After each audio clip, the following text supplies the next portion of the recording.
Good morning, good morning, good morning. I am Dr. Antiqua Hunter, the State Parent and Family Engagement Coordinator here at the Louisiana Department of Education. And it is indeed an honor to provide this training to all the magnificent teachers here in the state of Louisiana. So today, during our brief time together, it is my hope that I build your capacity on the Be Engaged initiative, as well as having Mr. Lavell Seals, the CEO of PimsPoints, to come to you and talk to you about how to use such an innovative technology in your classroom to benefit our students. So here at the Louisiana Department of Education, we have some very strong beliefs. We believe that children are our highest priority. We believe that equity matters. We believe that families are our partners. We believe that choice expands opportunities. Educators are valued professionals. Schools are invaluable to communities, and graduates must be ready. And if we ensure that we do all of these things, we know that our future is bright. So you might say, Dr. Hunter, why are we placing so much emphasis on parent and family engagement? Well, you guys are on the front line, so I don't have to do much convincing of sharing with you why it's so important. But for those of you that just may want to ensure that we're all on the same page, I will share with you why we're placing so much emphasis at the Louisiana Department of Education on this initiative. If you look at the screen, you'll see in the very first column, we start off by sharing the current state of our students in their academic achievement. You see that in kindergarten, overall, on our literacy assessments, that our students are coming in at about only 40% on grade level. Yes, kindergarten, 40% on grade level. Let's take a look at third grade. Third grade ELA on the 2019 LEAP assessment, only 46% of our kids across the board statewide were on grade level, 46%. In math, we would have that 43% are on grade level. And look at eighth grade. In ELA, 2019 LEAP assessment, 47% on grade level statewide. And look at math. Heartbreaking, only 28% of our students are on grade level in math. So you might say, why are we placing this much emphasis on parent and family engagement? Think about it. Look at the statistics. Look at the data. It's important. If you had an issue with your skin, where would you go to find some type of relief? Probably a dermatologist. If you had an issue with your heart or blood vessels, you would probably seek guidance or help from a cardiologist.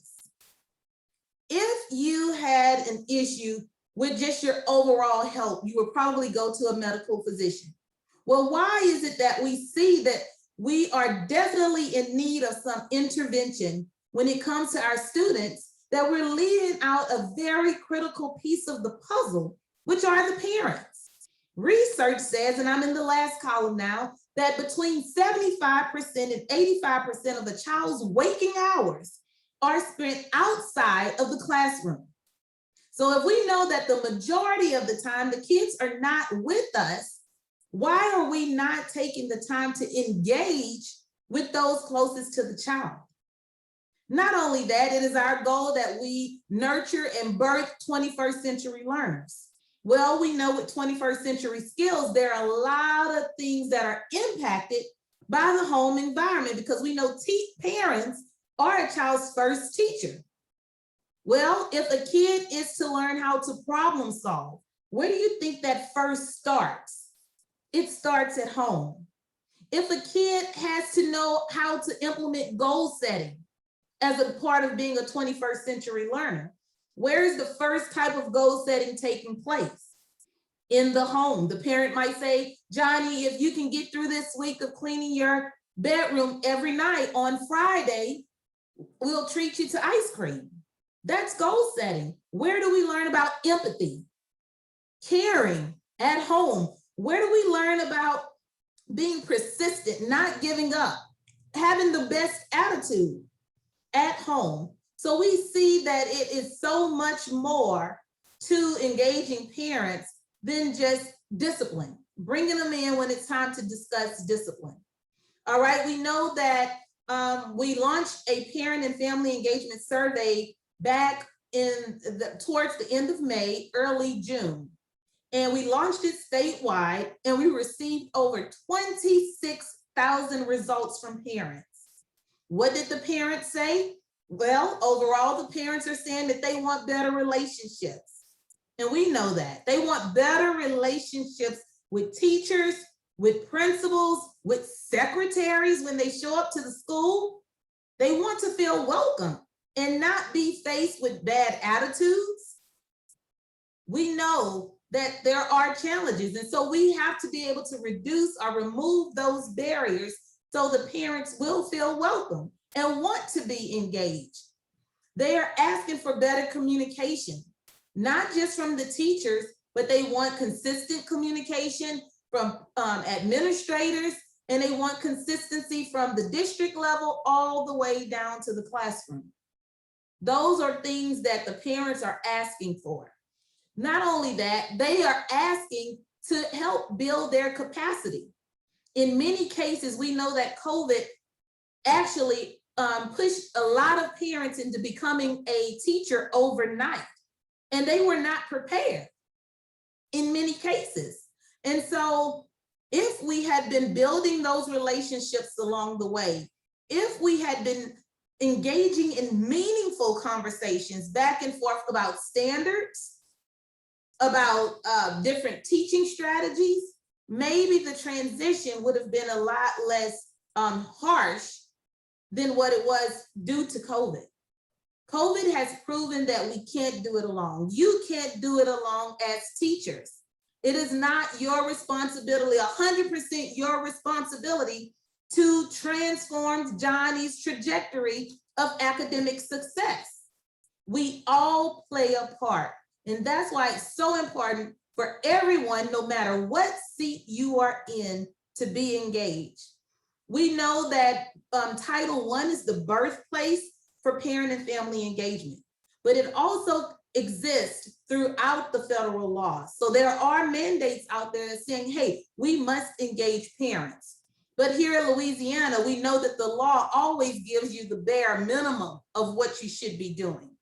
And we see now, looking at column 1, we have to take necessary measures to do everything, whatever it takes, everything in our possibility to help our children succeed. Super important. We have priorities, and because of our beliefs that I went over with you at the beginning of the presentation, we now have priorities aligned to our beliefs. If families are truly our partners, what are some things that we're doing to help foster that relationship?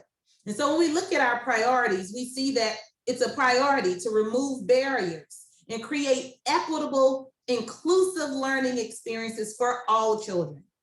Okay, so it's not one silver bullet that does what it's supposed to do for all children. No, when we're talking about equity, it is meeting every single child where they are and providing them what they need to be successful. Success looks different for every child, but we can't do it without knowing what they need. And then so in many cases, we have to be able to remove whatever barriers that might exist to ensure that that happens. Not only that, we are to cultivate high impact systems, structures, and partnerships. All right, so we have to create platforms so that parents feel like they can be engaged. And that's why we are launching our statewide initiative, Be Engaged, period.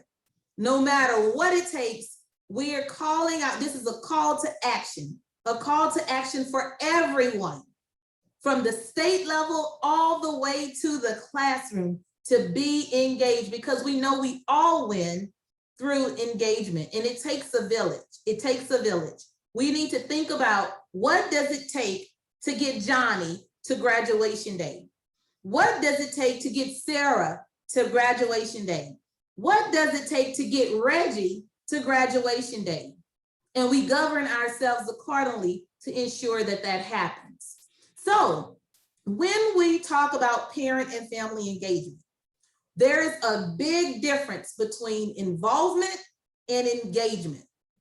Big difference, okay? When we talk about involvement, involvement might be inviting a parent to a school for muffins with mom or donuts with dad. That's just your basic level of involvement.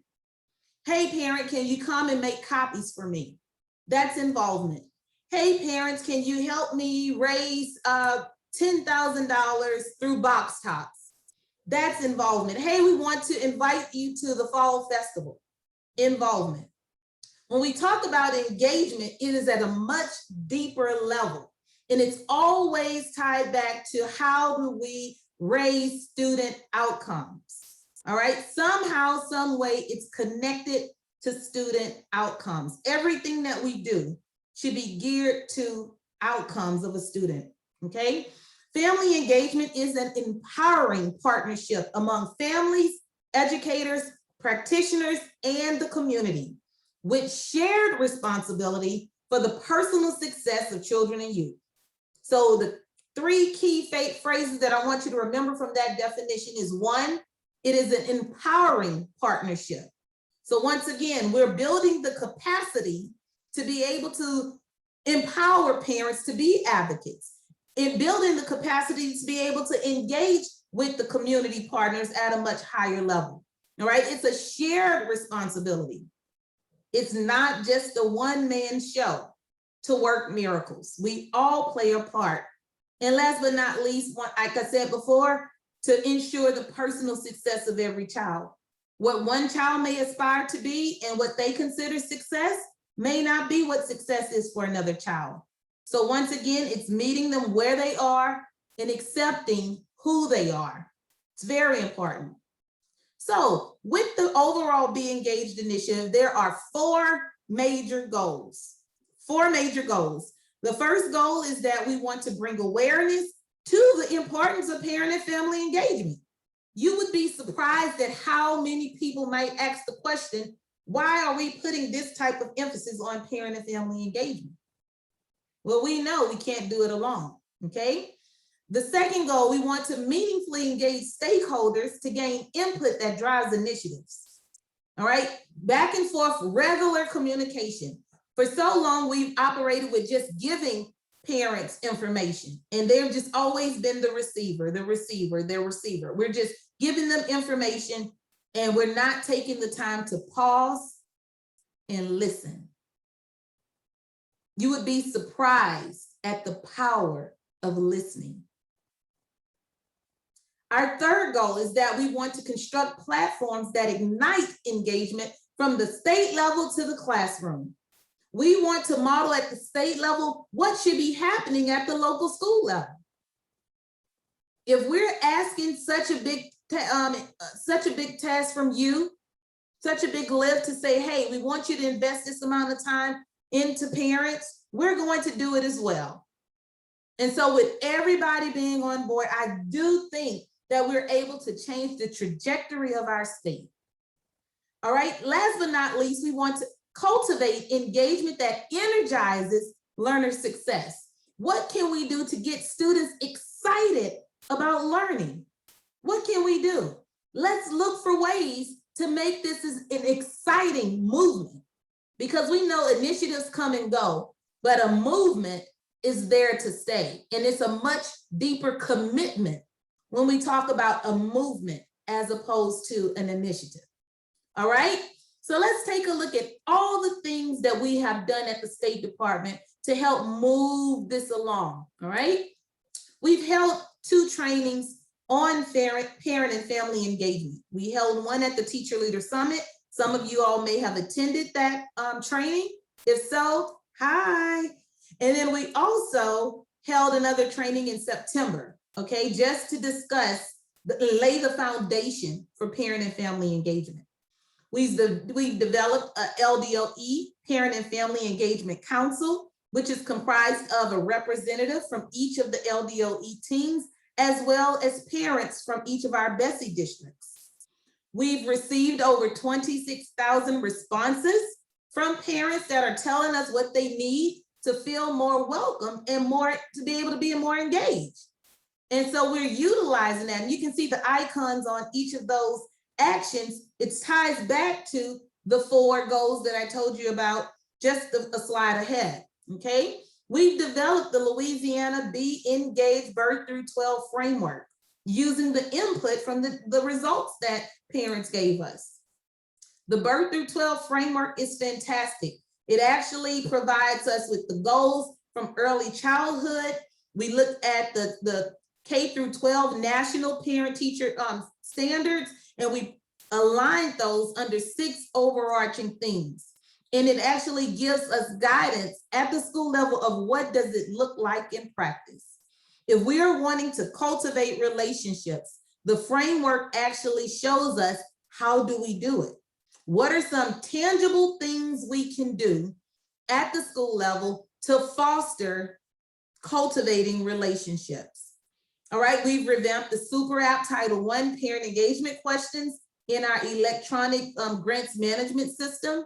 We've partnered with All Here, which is an entity out of Harvard University, they piloted the Be Engaged bot, which is going to give mental health counseling to all of our students that are experiencing homelessness, 24/7 access.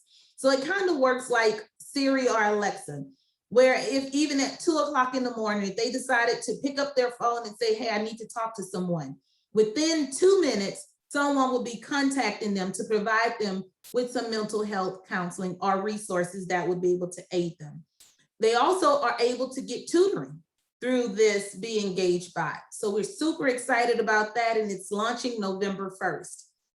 We've partnered with the Louisiana Public Broadcasting to actually initiate or take charge of our media campaign. So you'll start to see a lot of different great things coming out across the airways about being engaged and the definition of engagement.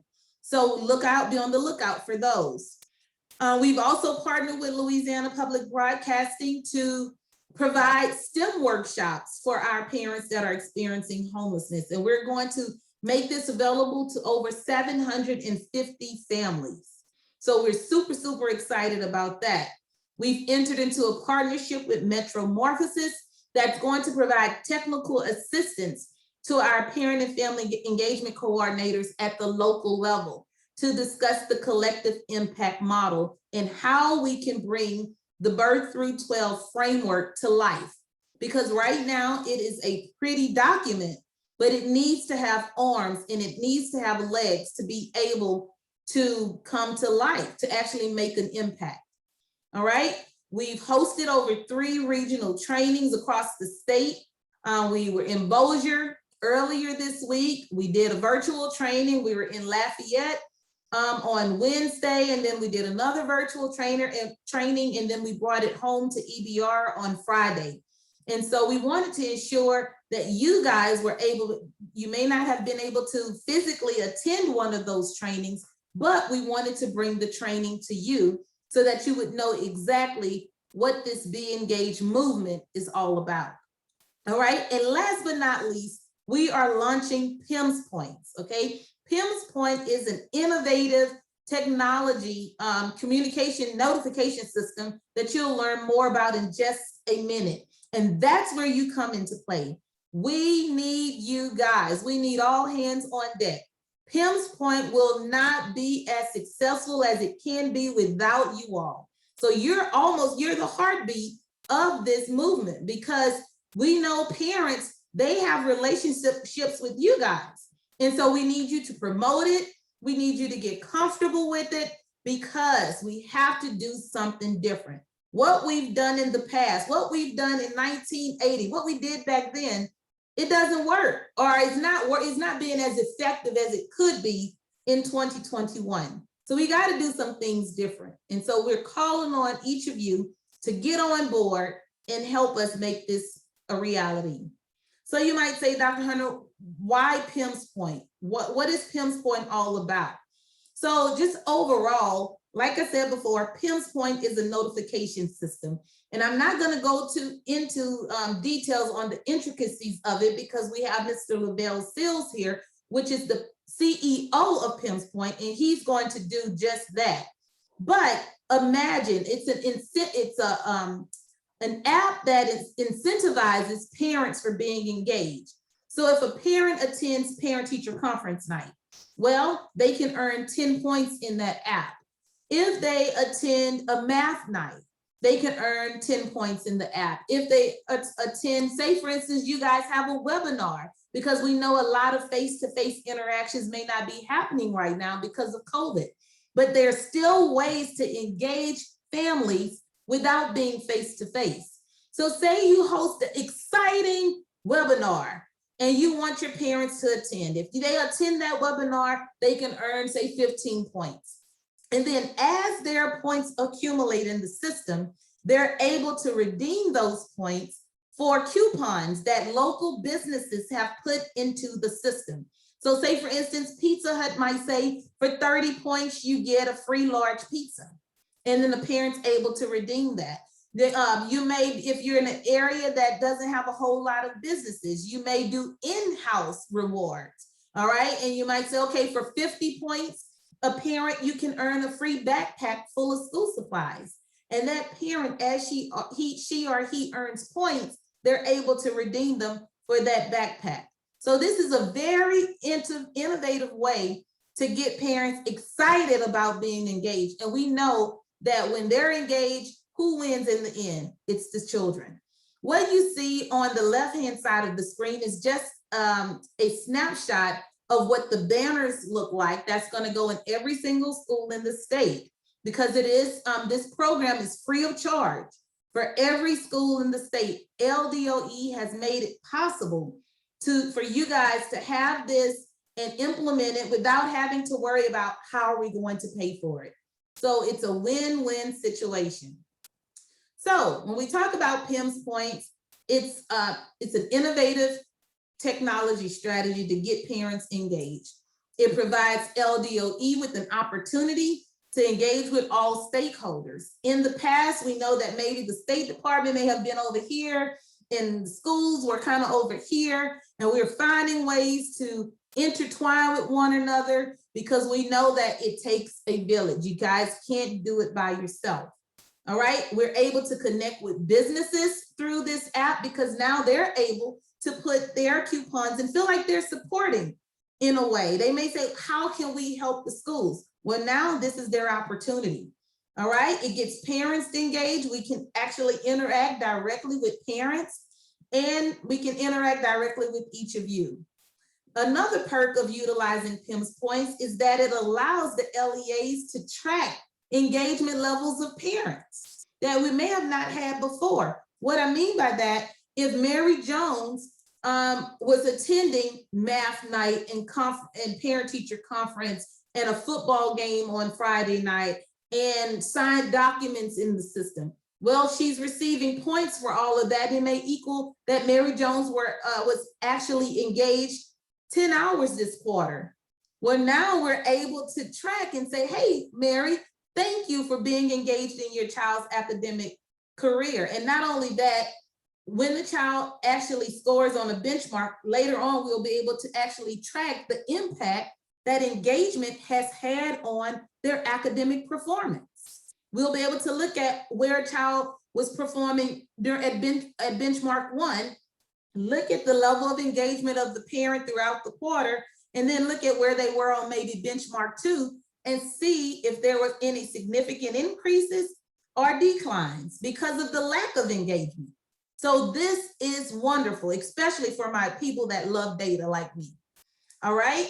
Not only that, we can track the efforts of the LEAs. We're able to say, hey, look at the great things that EBR is doing with their parents. Look at the innovative things that teacher Jackson was doing for her parents or his parents. We're super excited about that. Now we can highlight the wonderful things that are taking place at the school level and at the district level. Not only that, but across the state, It's an incentive-based which ignites participation from all stakeholders. We know that we like incentives. We know that, face it. If we were told, hey, if you do X, Y, and Z, you will get this. Well, we probably will work a little bit harder because there's some type of incentive. All right, that's just where we are today. And we're going to actually embrace it. We're going to embrace it. You might say, Dr. Hunter, why do we have to bribe parents to be engaged? It's not bribing, it's rewarding them for their level of engagement, because guess what? We need them to come on board. So we're doing whatever is necessary to ensure the success of every child. Super, super important. The thing I like about PimsPoint, because you say, well, we already have some things in place, so why do we have to use PimsPoints? PimsPoints is multidimensional. It's multifaceted. What do I mean by that? Say, for instance, I told you parents can get points for attending events. If they attend a Friday night football game, they can get points. Because let's face it, support is a big piece of the puzzle as well. Kids want to feel supported. They need that support. So they get points for attending events. They get points for providing feedback. PimsPoints has a platform in there where parents can respond to a survey. You guys may want to put a survey out there, want to know about a particular assignment or interest. You might want to know what parents are interested in. You can send that out. If they respond to it, they get points. All right. They get points for participating in the learning task. And you're going to find more out about the learning task that is going to really be something great for you all. If you're teaching about fractions, you're on a particular standard, there are engagement activities in PimsPoint that align to the Louisiana state standards. And so you're able to go into the system, pull that activity, push it out to the parents. And it's not a worksheet. It's nothing you're going to have to grade. It's just an activity that they can do at home that's on their level, focused on that standard, and they get points for doing it. All right, not only that, they're able to, if they're signing papers, say for instance, you have a document that you want to send home to your child, and we know how it is. We send a paper home, we never get it back. The child loses it on the bus. It's lost in their backpack. They spill juice on it, whatever the case might be, but we never get the document back. Well, PimsPoint allows you to push that document out directly to the parent.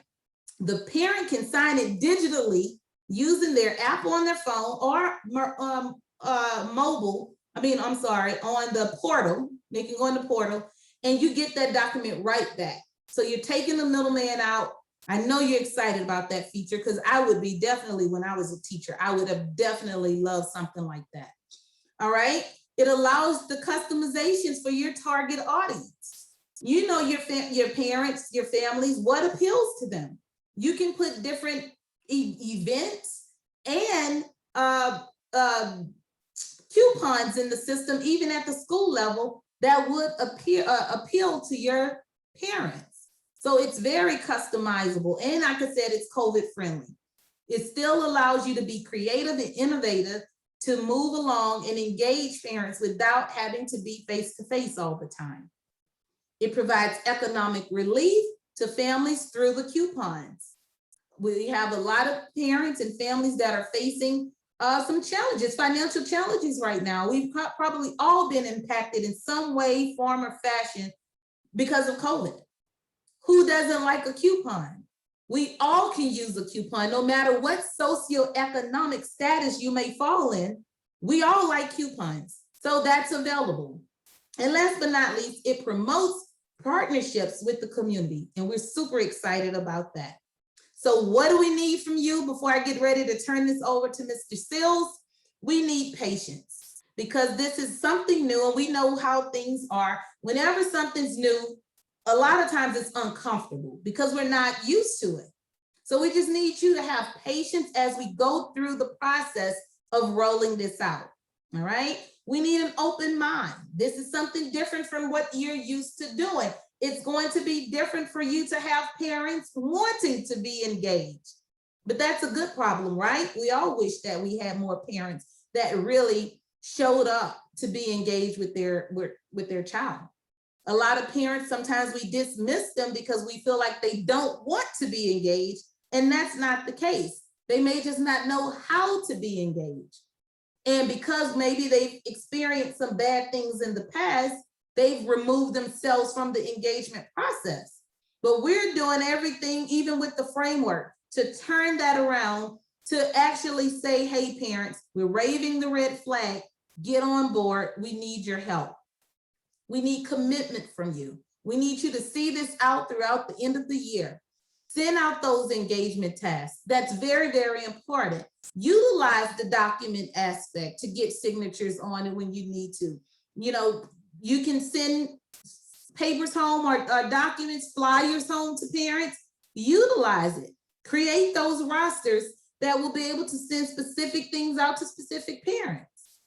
Utilize it, okay? We need energy. We need you guys to promote it. We're going to be sending flyers home. We're going to send home a letter that explains what PimsPoint is. So we want you ready to answer questions if you get any from parents as well. All right, we are needing communication. Please talk to us. Let us know the great things that are happening. Let us know any challenges that you might face. That's important. And then I want you to evaluate your current practices. Look at what we've done in the past. Have we been involving parents or have we been engaging parents? And if you find yourself, and it's okay, if you find that you were more on the side of involvement, that's okay. But now we're going to look at how do we raise the level to engage parents? What does it look like to get that extra effort put out there to reach out to Mary Jones that never shows up? What are some innovative ways that things that we can do to get Mary Jones on board? All right, last but not least, we want to keep the main thing the main thing. Everything we do is for the children, okay? And it should be tied back to student outcomes. So keep the main thing the main thing. Let's figure out ways to make it work instead of focusing on ways of why it can't work, all right? Let's be solution oriented and let's make this thing happen because we need each and every one of you on board because we can't do it by ourselves.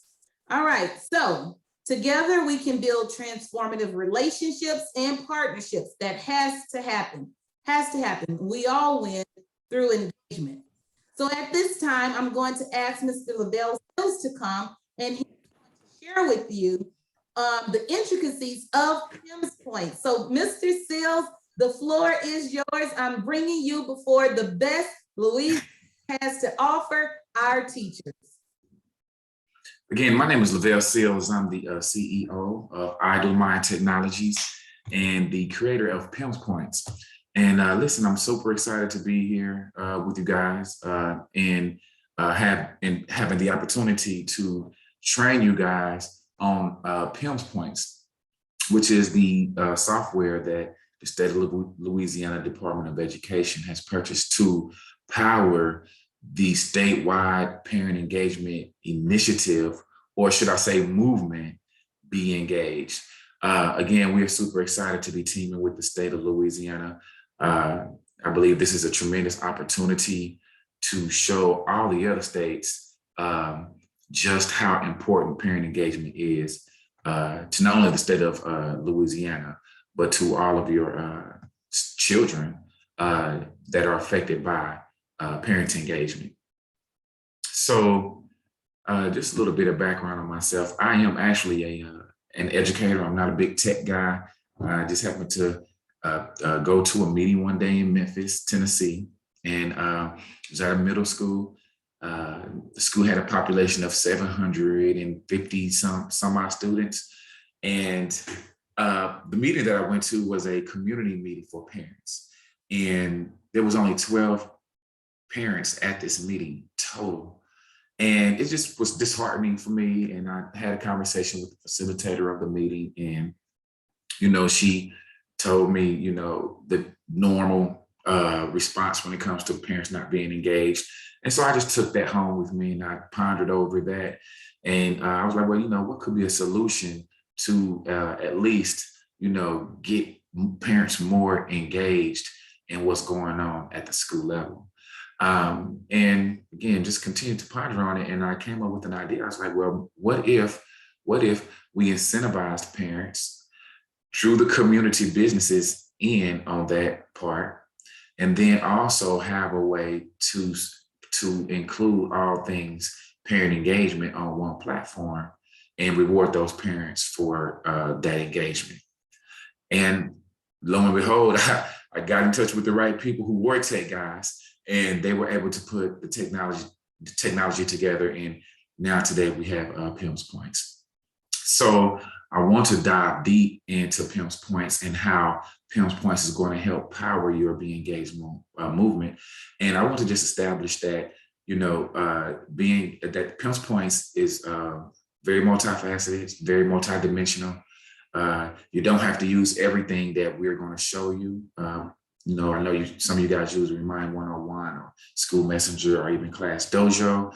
PimsPoints goes deeper than all of those, and you'll see here in a minute. But yet still, I want you to understand you don't have to use all the features. Just use those features that you think will be more, customized to your approach when it comes to parent engagement and how you do that. All right. So without further ado, let's get started.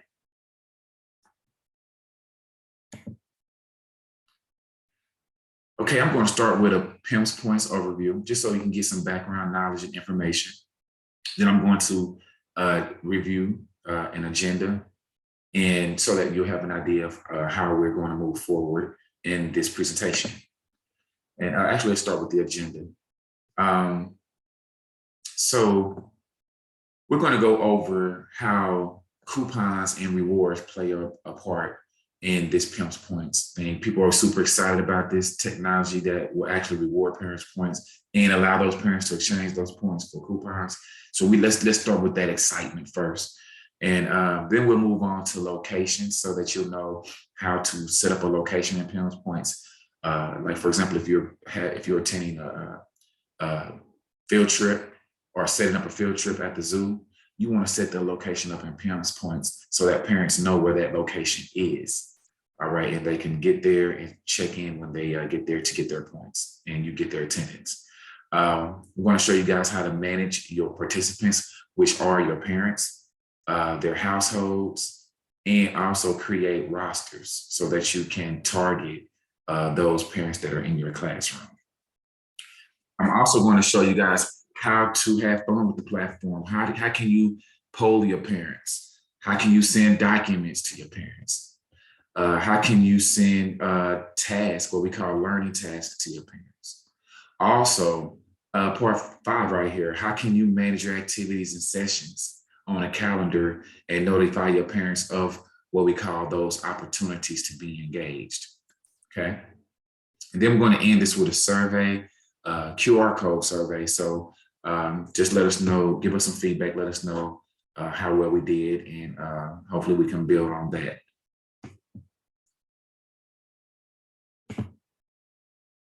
I'm going to start with a video. This is an explainer video. This will be in you all's toolkit, and you can share this video with your parents or other people who will want to know what PimsPoints is about. We also have a video explainer in the toolkit for merchants. It specifically speaks to them and how they can play a part in PimsPoints. But this video right here is more so for your parents and other administrators or educators or even community partners. Not necessarily business partners, but maybe not-for-profits or things like that. Today's world has seen a growing generation of students not interested in studying or gaining information. They are practically losing interest in schooling and educational activities. And the reason can be linked to the busy lifestyles and hectic schedules of 21st century parents, which makes them find it really hard to involve themselves in school plans and programs.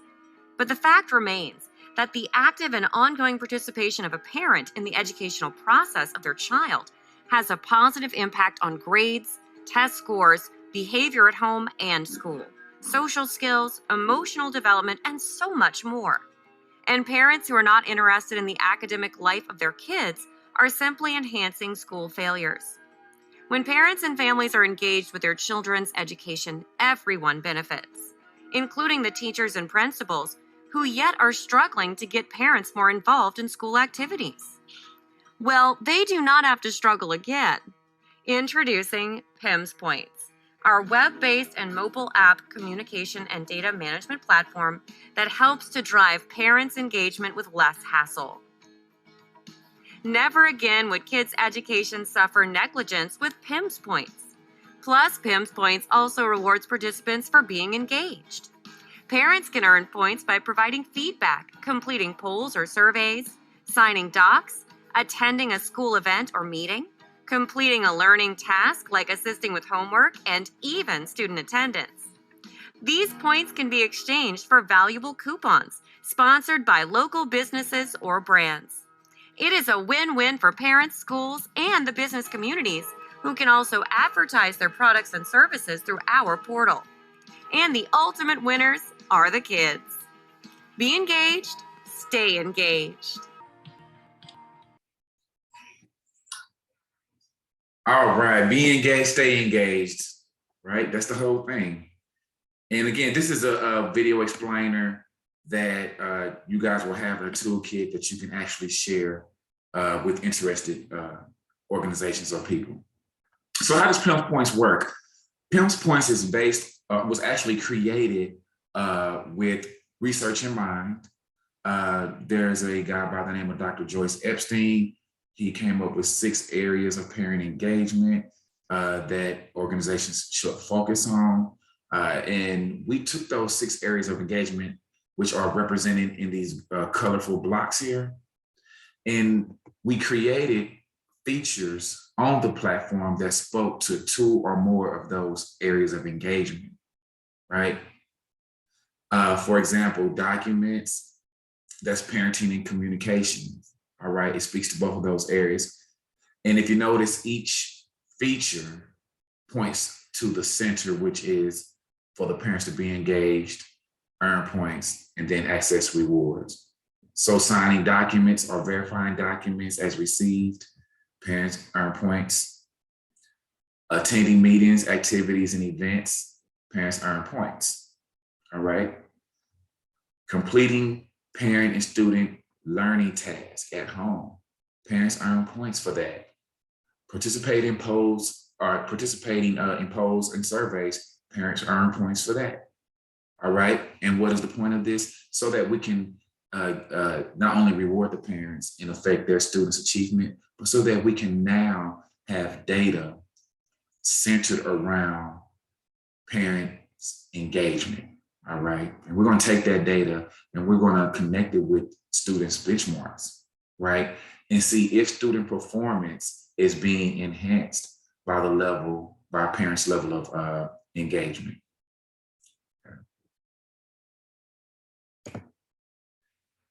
Okay, how are points earned? So again, parents attend meetings and events, they complete surveys, they verify receiving documents. There's 2 types of documents. There's flyers, which we just call regular documents. They don't have to be signed or anything. However, parents can sign verifying that they did receive that flyer. Sort of like you signing when you receive a FedEx package to let the center know that you received it. But then there's signature documents, which are documents that you can set up and send to parents that do require a signature on it, like a field trip form, okay? You can create that document in PimsPoints, send it to parents, parents read it, sign, verifying their consent, and send it back to you. You have that document signed and time and date stamped, without that document ever having to touch that 1st grader hands or that 2nd grader's hands, okay? Completing home-based learning tasks, and you'll learn more about those. This is one of my most exciting, or to me, my most favorite learning features in PimsPoints, because I am a teacher. And I think that being able to share home-based learning tasks with parents and allow them to earn points for completing those tasks along with their child would have been amazing, because the parents would have known exactly what we were working on at that particular time in the classroom. So this is an amazing feature right here. and we're going to dive into that. This is probably one of the main features that you guys as teachers will be working on because you guys are very familiar with standards and your pacing schedule. So you may be asking, well, Mr. Seals, how many points can parents earn for doing certain things across the platform? Just for joining, they get 10 points. If they verify receipt of a document, that's 5 points. Participating in a survey or poll, that's 5 points. If they volunteer or if they attend a conference or a meeting, like a parent-teacher conference, if they attend a workshop or training like math, like Title I Math Night, if they attend an extracurricular event like a Friday night football game, all right, they get points for that. Volunteering, they get 25 points. If they attend a meeting, they get 20 points. Workshops or trainings, 25 points. Extracurricular activities are worth 10 points.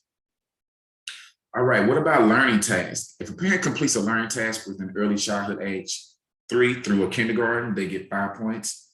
If there's a 1st through 5th grade learning task, they get 10 points. And if it's a 6th through 12th grade task, they get 15 points. All right, so that's the point scale.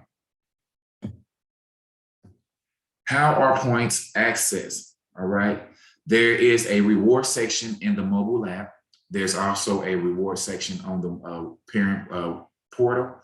On the mobile app, they can simply go to the reward section. They'll see a list of all the coupons that your organization has possibly placed in there because your organization can, as well as coupons that the business community has placed in the software for parents to access. They'll know how many points those parents are worth, that those coupons are worth, and they're able to then try to do certain things to get those points to access that particular coupon. Coupons can be used online as well as brick and mortar stores as well. So why PIMS points? What are the benefits? Well, it's effective and it's efficient. Again, all of your ways of engaging parents is available to you right on one platform. You don't have to go to SurveyMonkey and then go to DocuSign to do things. Right? You can go on just one platform and do both, right? It engages participants rather than just informing them.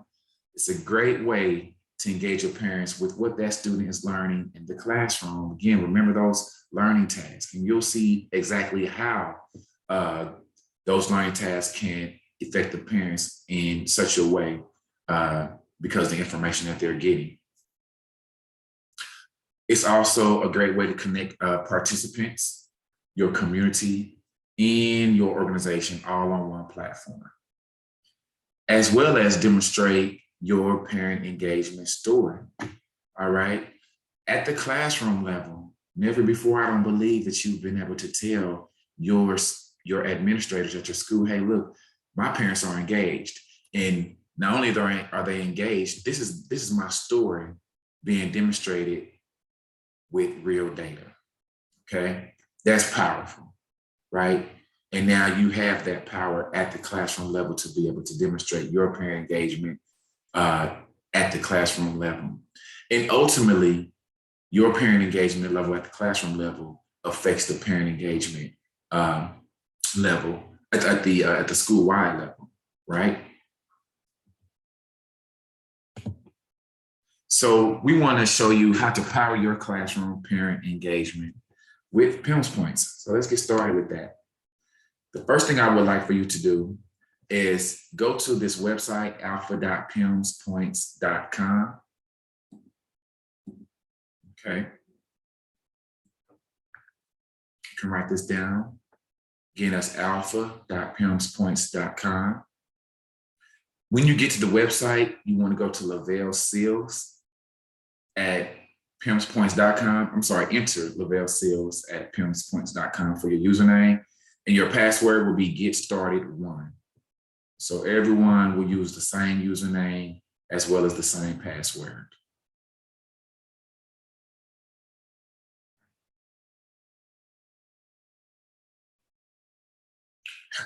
All right.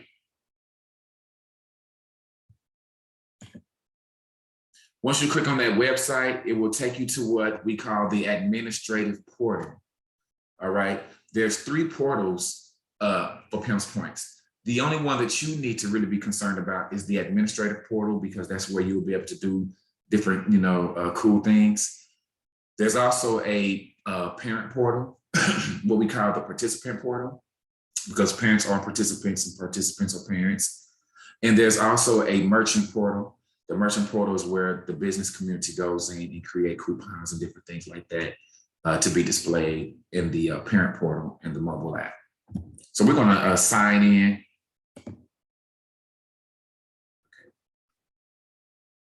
Once we sign in, you should see a message table. This blue line right here with these green buttons and plus this dashboard at the top in this gray space. All right. All right, I'm going to slide back over to this PowerPoint, which you guys will receive. And I just want to start going through with this, using this PowerPoint right here. The first thing we're going to do is we're going to just review. We're going to touch upon these coupons and rewards, okay? So the first thing we want to do, just touch upon that. Again, your school will be able to provide a maximum of 5 coupons for free in the system. They'll be able to create things such as backpacks, free backpacks, maybe for school supplies, maybe jeans day, or maybe coupons to family movie night.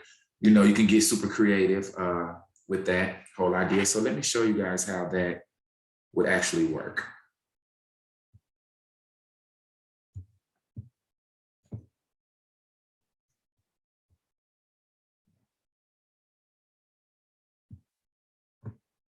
All right, on your screen, you should see a button on here that says rewards. I want you to click on rewards. And if you click on rewards, you should see a view, the same view I have that says merchant home. All right. So your school will be able to click on this button, coupons, and create coupons. Now you'll see an add button, but on here, you will not see an add button because during training, we've been allowing different school districts to create coupons. So we've maxed out, but in your school's case, on your live PimsPoint site, there will be an add button and they'll be able to create those coupons in the system. And let me just show you the information that they will actually input to create those coupons. All right, the system will automatically assign the coupon a number. Of course, whoever creates the coupon will add a title, a description, the total number of coupons available. So if there's 50 backpacks available for this coupon, then the quantity of coupons will only be 50. The date that that coupon was created, the point value. So the organization will be able to determine how many points that coupon is worth. You saw the point scale already. So, for things like a backpack, it wouldn't make sense for that backpack to be worth 10 points because parents earn 10 points as soon as they join. So, you might want to be real careful about the number of points that are assigned. Maximum redemptions per customer. So this is set to 1. So that just basically means that this individual can only use this coupon 1 time, right? So you can actually customize the number of times that one single coupon can be used. Okay, let's close that. All right, so I just want to give you guys just an idea of how the coupons work. Businesses will also be able to go into the same portal and they'll be able to create coupons and different things like that and see how their coupons are performing, right? Super excited about that. We're going to go back to the administrative portal. And by the way, the only individuals that will be able to create those coupons will be your administrators, your parent engagement coordinator. So you may want to collaborate with them and come up with ideas for different coupons that can be accessed school-wide, right? I'm going to go back to the PowerPoint. The next thing that I want to do is discuss locations. So what do I mean by locations? What do I mean by locations? Again, if I'm a teacher and my classroom is going on a field trip to the museum, right? And I need parents to not only know about it, but to register to volunteer for this field trip. I would need to set that location up prior to scheduling that particular activity. Why? Because the location is going to be assigned to that session for that activity. The location is important because there's a location finder in the app. So if the parent don't know where the museum is or this particular museum is, they can click that location finder, navigate to the museum. The second reason why is because parents will be able to sign in, right, with their mobile app from that location, right? And they'll get credit for attending. And of course, they'll get points, right? So how do you set up a location? From your home screen, and during training, you'll hear me say from your home screen a lot. Once you get comfortable with the platform, you won't have to necessarily start from your home screen, of course. You can go right to the area. But for now, I'm going to go to home screen, and then I'm going to go to setup, and I'm going to click organizations. From there, I'm going to click menu. I'm going to scroll down to locations. Again, from my home screen, I'm going to go to setup, go to organizations, go to your left. You see a black and gray button, click menu, scroll down to locations. Okay, you see a green and white button says add. We're going to add a location, but before we do that, notice that there's locations already that are already in the system. And again, this is a demo site, you guys. None of this information is real. You guys will be able to play in this site, again, using the same credentials, right? But you do notice that once we add a location, that location will be populated on this grid. So let's click add. I'm going to give my location a name. Say Mr. Seals Museum.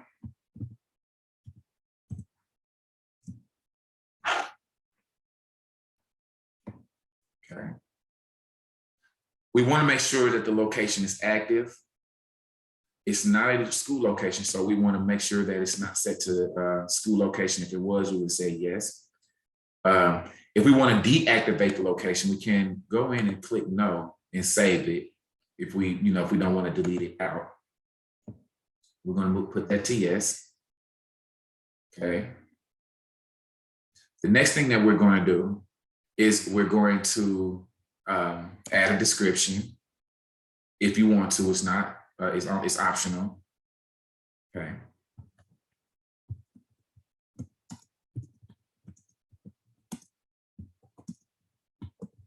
All right, place to learn about art history.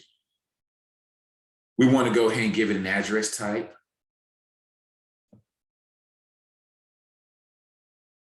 Okay, let's say this is a physical location. And I'm just going to put just some dummy information in.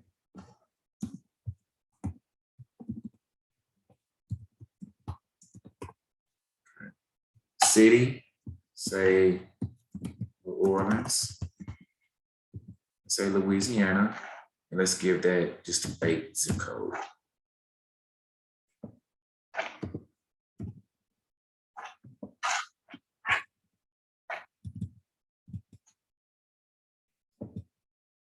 Okay. All right, then I'm going to save that location.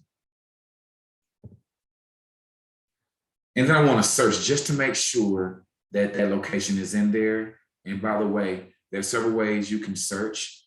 I'm gonna start from the bottom. You can use the search boxes down here where you can search whether or not it's active, whether or not it's a school. You can search by name. description, address, city, and state. You can also do an all column search. Okay. Right here. You can also filter here at the top. Okay. So what I'm going to do is I'm going to just put Mr. right here, and you see that my location is set. Once that location is added, you can simply edit the location, which takes you to the same window that you're familiar with, because this is where you set that location. It's the same window that you use to set the location up with. Cancel that. You can also delete that location out of your system. I'm going to leave in here though, okay? So that is how you set up your location. Remember, if your meeting or your event is not on the school campus and you want parents to get credit for attending that, you want them to be able to check in or whatnot, please make sure the location is set up prior to scheduling that particular activity in session.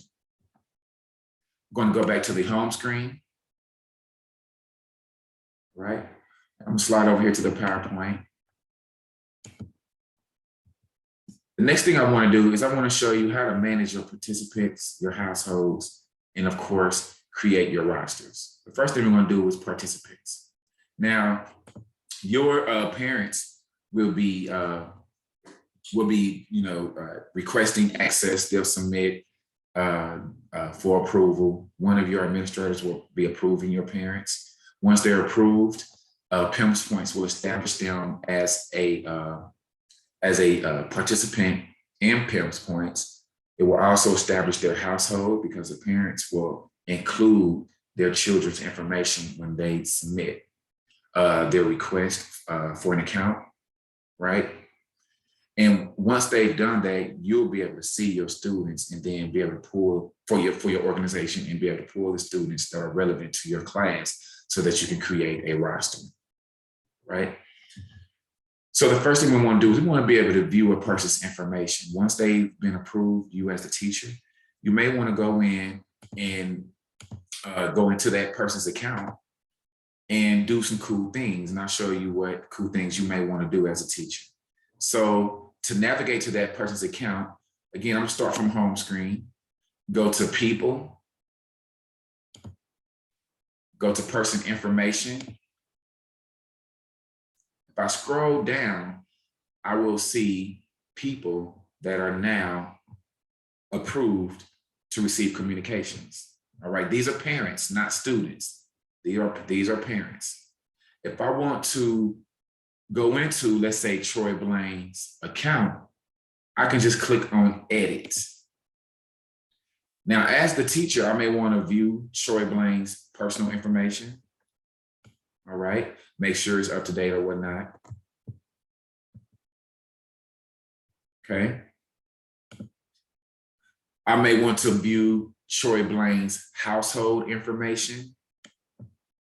The household details just shows us the members of that household and those members' title.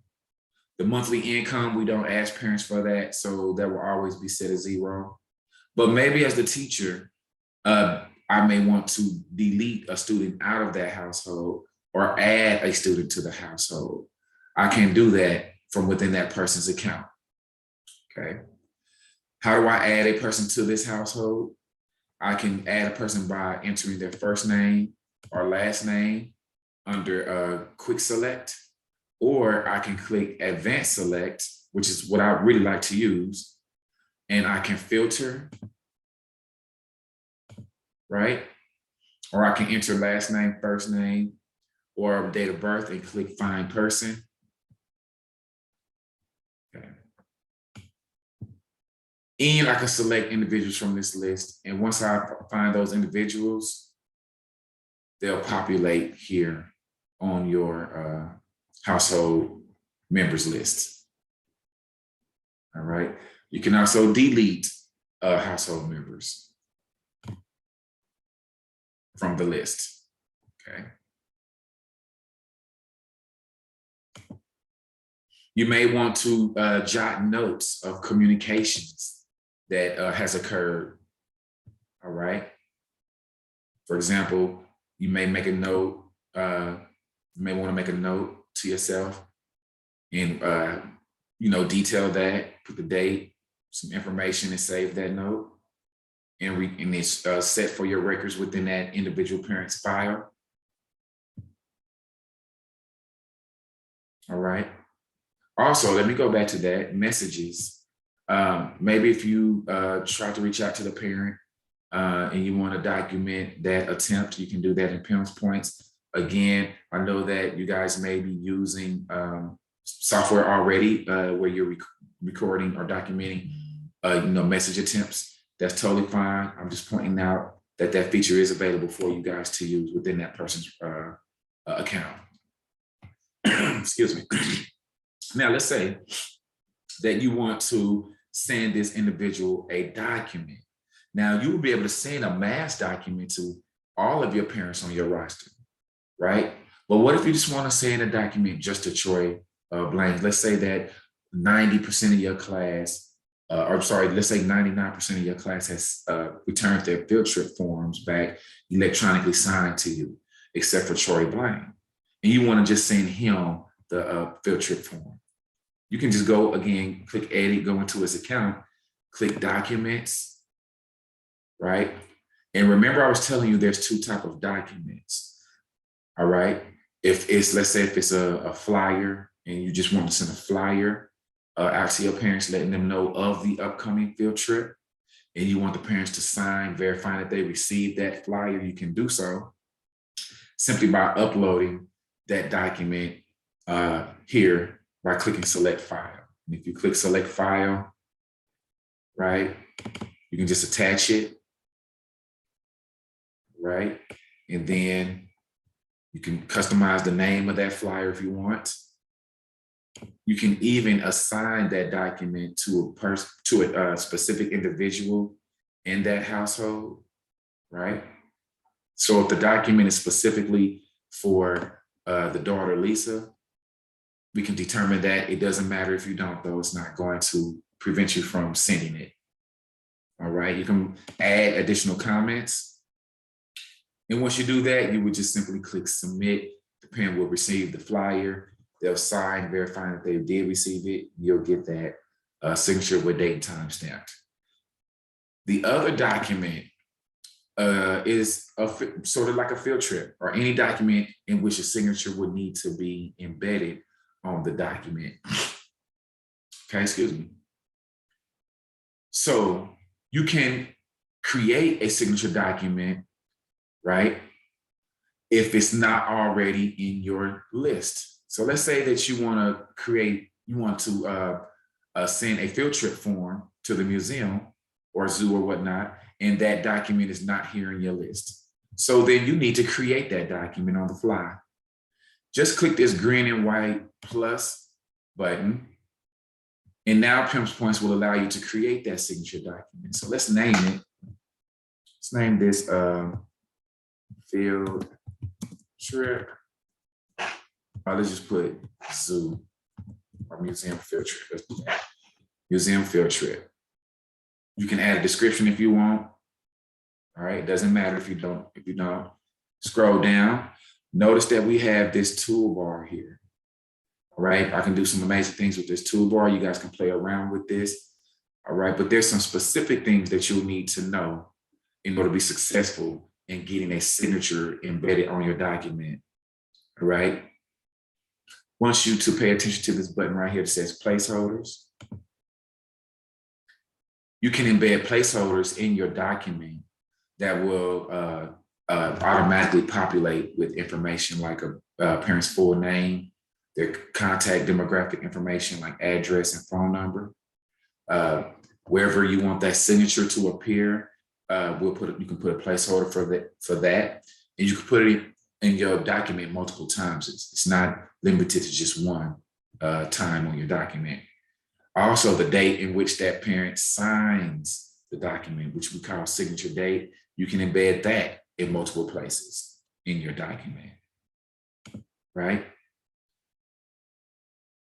So let's say that you have a document already prepared, and you just want to copy and paste that. All right, this is just an example I want to show you.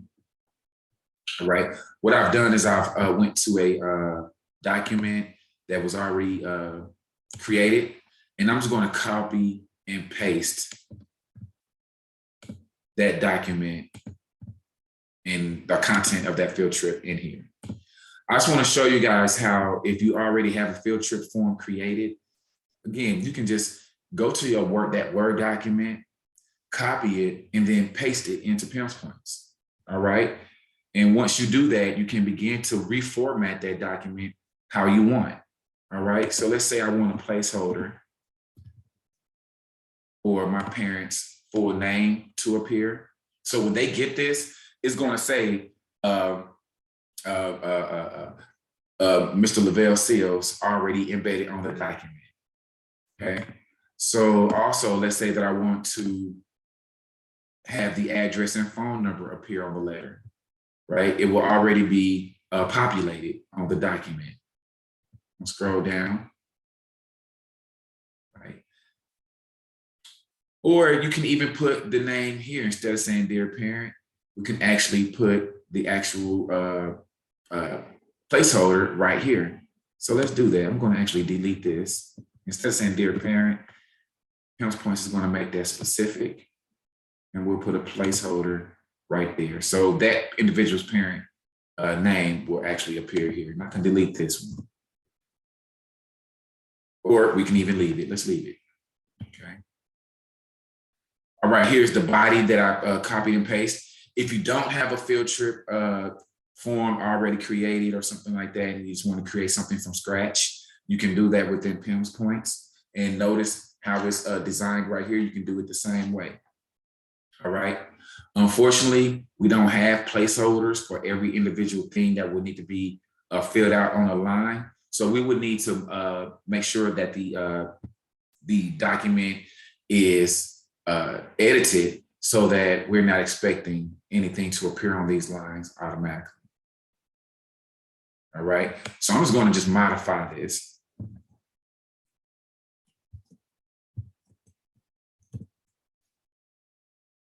All right, so your child has the opportunity to participate in a field trip to the museum. I'll put the date right here.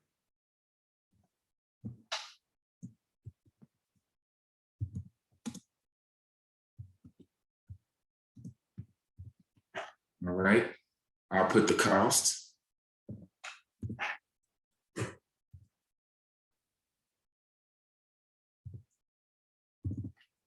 right. Buses will leave the school at, and I'll put the actual time on here. Again, notice how I'm just simply modifying it. That's all I'm doing. And we'll return, and I'll put 12. No. Let's put 8. All right. And so then it says your signed permission is required. We see that. And now we want to put the deadline date. Let's say we want this back by October 27th.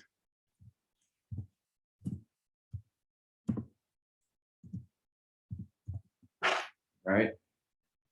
But now notice we need to have a place where parents can sign. All right? All right, so let's put a signature placeholder. All right, so let's say my child has permission to attend field trip to the museum. All right, we're going to put a signature. We're going to put a placeholder for signature and the date. Now, I want you to notice, pay close attention to how I do this, because we want that signature to be contained, right? So we're going to simply create a table for the signature and that signature date. In order to do this, I want one row because I want that signature and that date to appear on the same row. All right, I want 2 columns because I want a column for the signature, a column for the date. That's 2 cells. I'm going to leave the width at 500.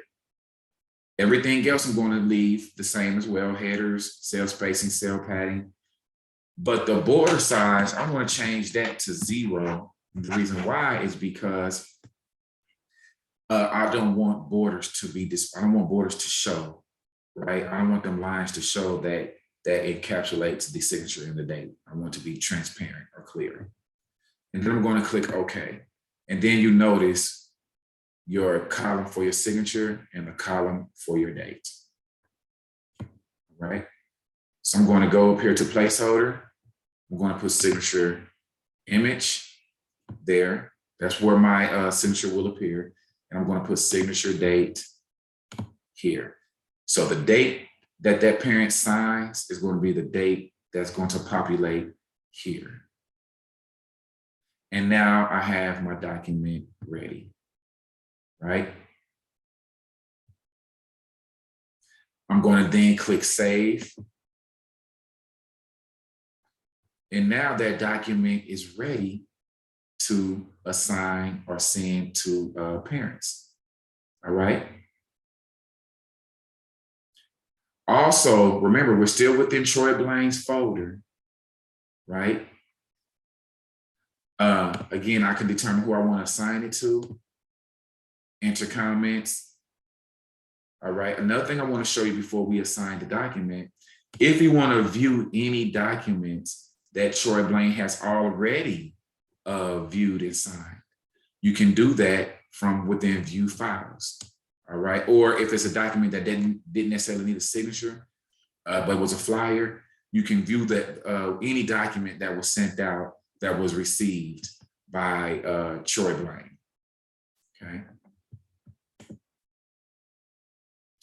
And then from here, I can just simply click assign documentation, and Troy Blaine would receive that document. Okay. Now let's say Troy Blaine wants us to enroll him in a session.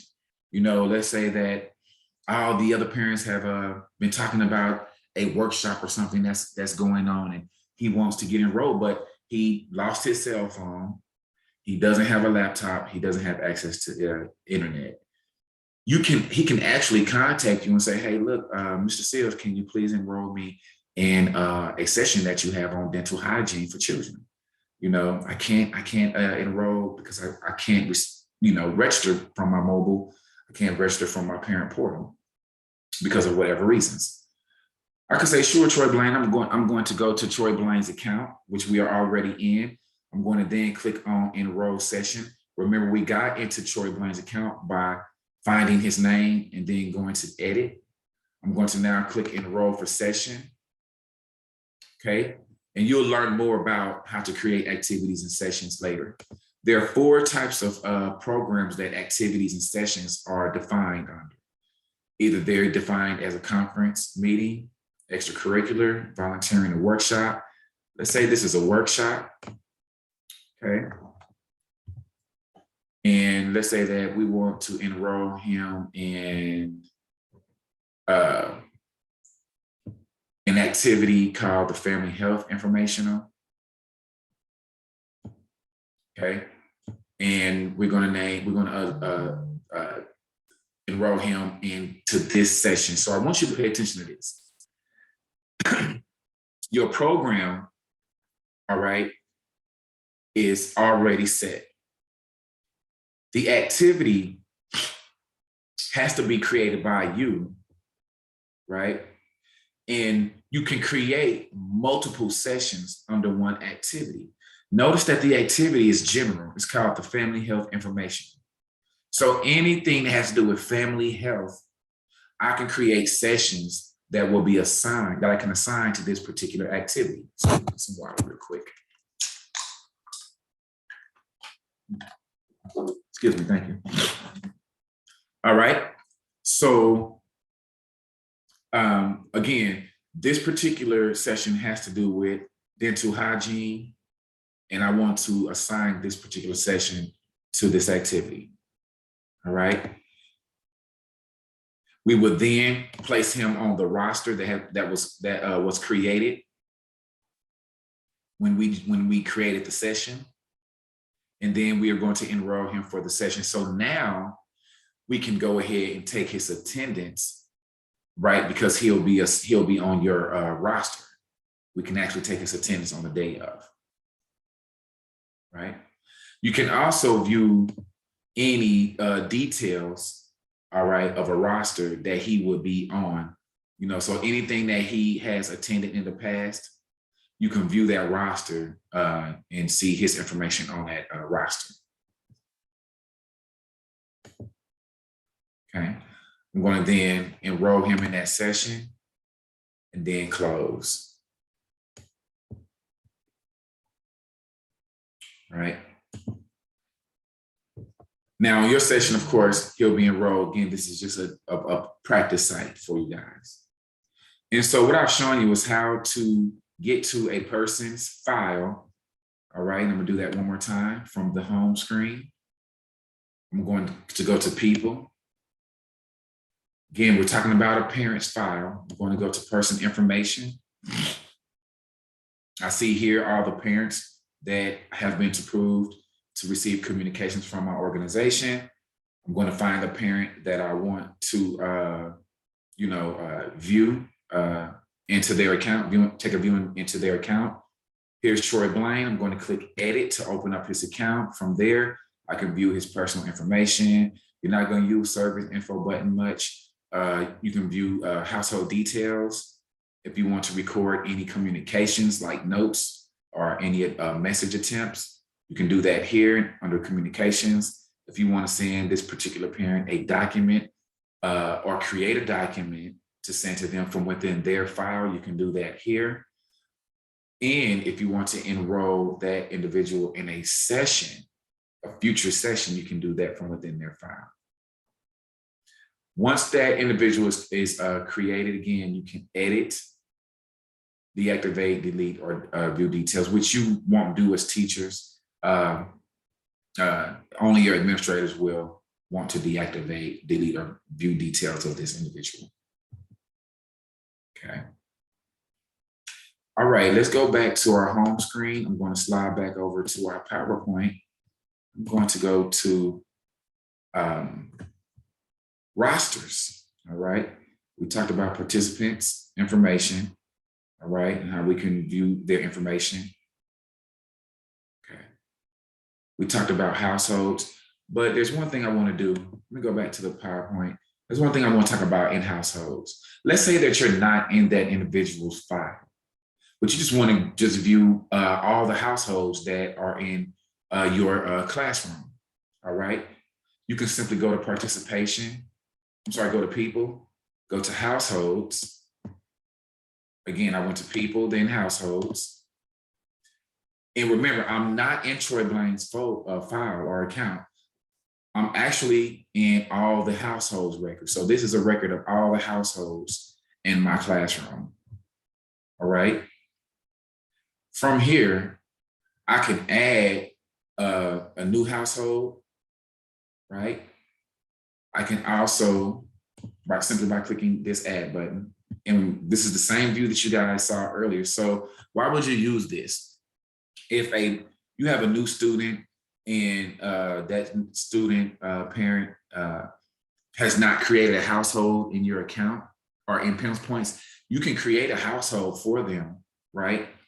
And then when that parent requests, when they complete the form on their end, by downloading the app or whatnot, or going to the parent portal, they'll fill their information out and they'll submit it, right? And when your administrator sees the household that you created, all right, with the request, including the household information from the parent's request, they can merge that information. And now those households it's only one household. The households has been merged, right? But again, you don't have to create a household. If the parent completes their information on their end and submits it and they're approved by an administrator, that household will be created automatically,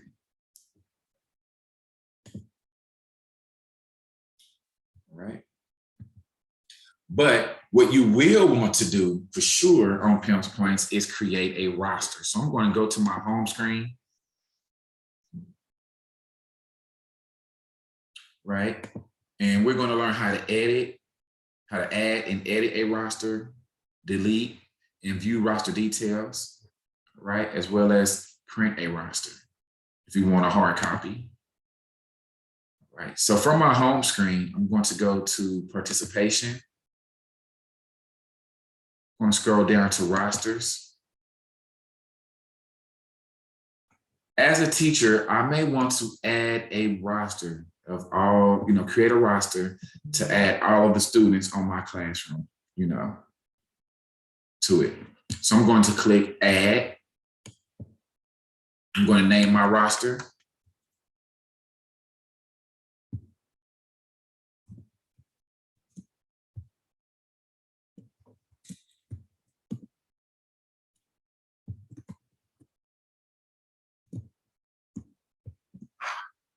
Okay, you may be a high school student, you may be a high school teacher, and you may have different periods. You may have a period 1, period 2, period 3.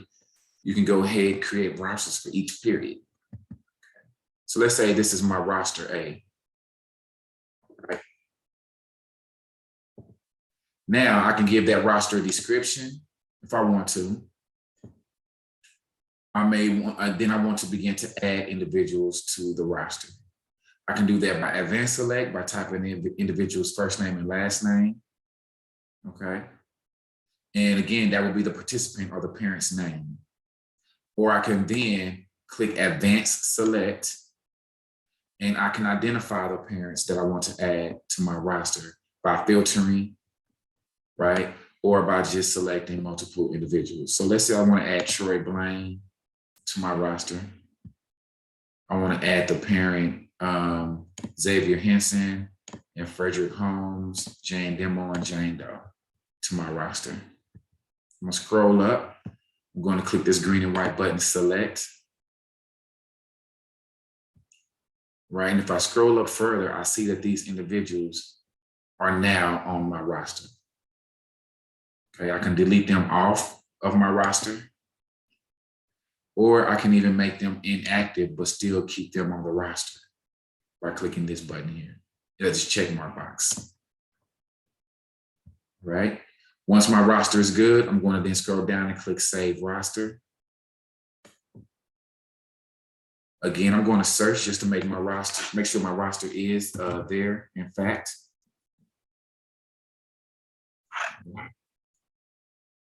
And here is Mr. Seals' roster A. Once that roster is created, teachers, you can then edit the roster, which takes you to the same window that you used to create it, so you're familiar with that. If I wanted to delete the roster, I can click delete. If I want to view details, I can view quick details of that roster. This is with the idea of you're not going to edit the roster or anything, you just want to view it. And then you can also print rosters. You can print that roster out. Right. So that is how you create, this is how you navigate to the rosters and how you add a roster and add individuals to the rosters. So again, from your home screen, you want to go to participation. You want to go to rosters. All right. You want to then go to add if you need to add that roster. You want to go ahead and give it a name. You want to add individuals to your roster by clicking quick select or advanced select. And then you want to save that roster. All right. Going to go back home. Go to the PowerPoint. All right, now that you have a roster created, you can do all the cool things that teachers may want to do, all right? Such as polling your classroom parents, right? Maybe sending a document to all the parents in your classroom. Remember earlier, we just sent a document to just Troy Blaine. Maybe you want to set up a task, a learning task that you want your parents and your students to create at some point at home, right? How do you do those things? Let's go back to the website, okay? First thing I want to do is show you how to set up a poll, all right, and send that to your classroom or parents. On this blue bar, you see that we'll be here for a while since we have our rosters set up, we have locations set up. We're going to click poll setup, right? I'm going to then click add new. I'm going to give that poll a name. Let's name this poll, let's name it something that's already there. LDOE PimsPoints training, or teacher training. Make it specific to you guys. Right? Or in fact, let's not make it specific to your teachers. Let's name this class room annual temperature check. All right. You just want to check the temperature of your classroom and how your parents are feeling about your customer service. All right. The date range is the date that poll will begin. So if you want to set this poll up now, but then have it go out at a future date, you can do so. And right here is where that is the date in which that, or dates in which that poll will end. Now, something interesting about this is once that date comes, PimsPoints will stop the survey and immediately calculate the results and share the results with all of the individuals that the survey or poll was sent to. So they'll see the results, okay? Now, after you named your poll and you gave it a start and end date, you then want to add your questions. You want to click this green and white button. After you click next, you want to click this green add new question button. So now you want to begin to add your questions. But before I do that, I want to jump down to this add options. So you know you on a survey, you have the question, but then you also have your choice options, your response options, all right? PimsPoints gives you 3 different types of response types for your parents. Your parents can respond by selecting multiple responses. For example, what's your favorite cake? You may have 3 options: vanilla, chocolate, strawberry. Well, with multiple response, your parents can select all 3. You may have a single response option.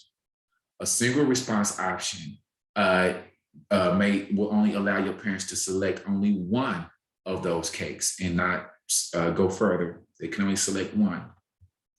User entered text, your parents will not be able to respond to any response type that you provided. They'll be entering their response via text, all right? So let's create a question that is a multiple response type, right? So let's say,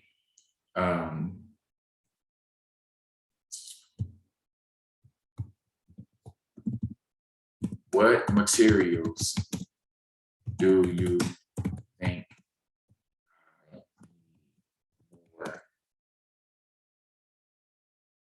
or in my classroom? All right. So we can give some instructions if you want. It's not necessary. We're going to leave this on multiple response, which means that whichever options we create here, your parents will be able to select more than one option, okay? So let's say that we have on here computers. We want to always give this an option value of 1, always. All right, every option has a value of 1. Let's say paper.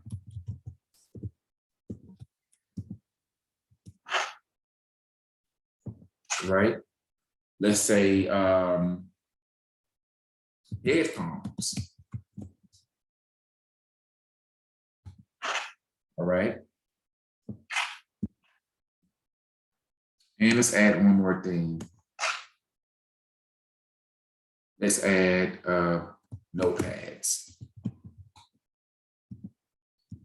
Now, again, we're asking this parent, based on your observation by coming in my classroom, what materials do you think I need more of?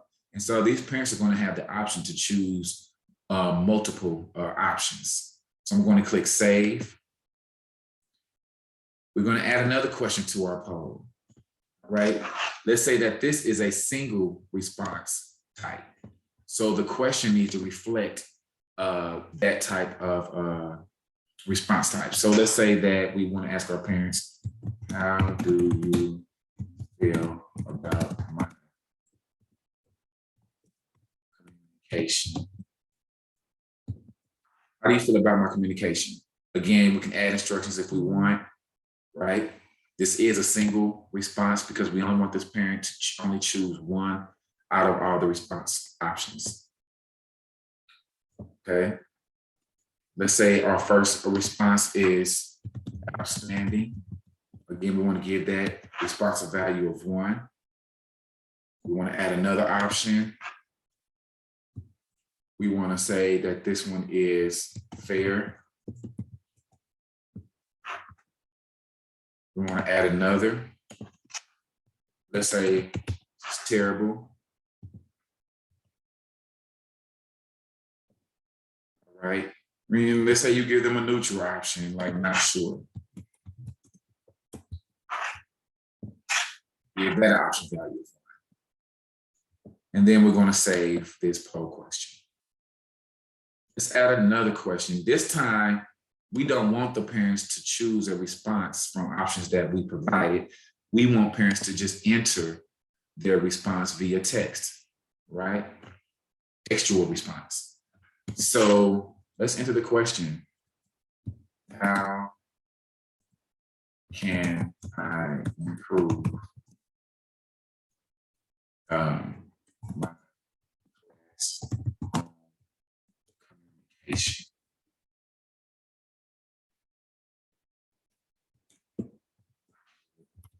Take classroom out. Just say, how can I improve communication? We'll even put school.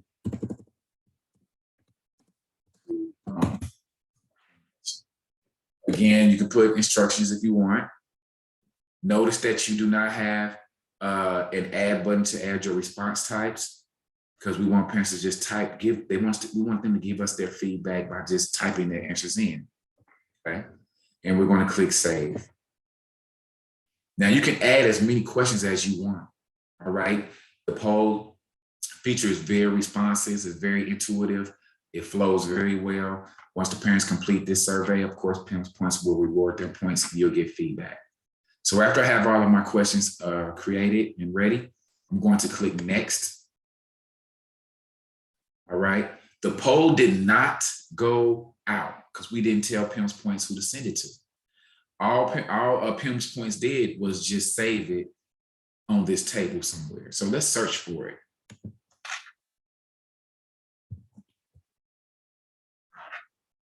And here we see Mr. Seals' monthly parent feedback. Right? Once I have identified it, all right, I can then send that poll out. And actually, let's go to the one that this is one that I created previously. Let's find the one that I created today.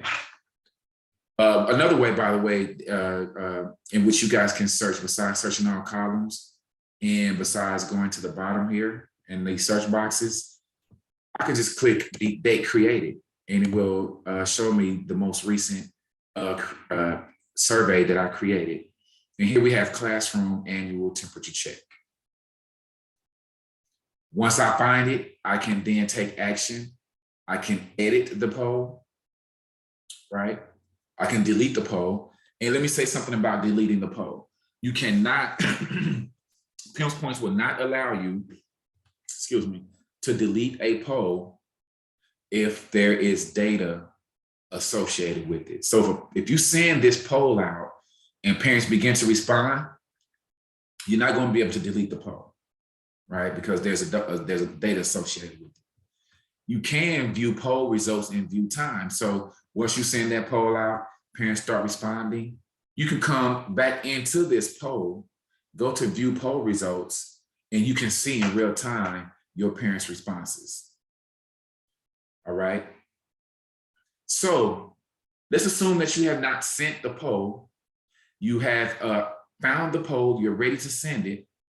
You want to then click send poll. All right. Once this poll has been sent, the only way you can send it again is if you edit the date, right? And resend it. Okay. So again, once we click send poll, PimsPoints is now ready for us to tell it who to send the poll to. Okay, we want to click on participant users. Remember, I told you guys, set up your rosters, right? Set those rosters up before you do anything. I strongly advise you guys to setting your rosters up should be the first thing that you do. All right, create rosters. Because if you create rosters, when you start doing things like sending polls, sending mass documents, you can just send them to a roster, but the roster has to be created. So now that I know that I have a roster, so I'm just going to just click roster. I'm going to find the roster that I want to send this poll to.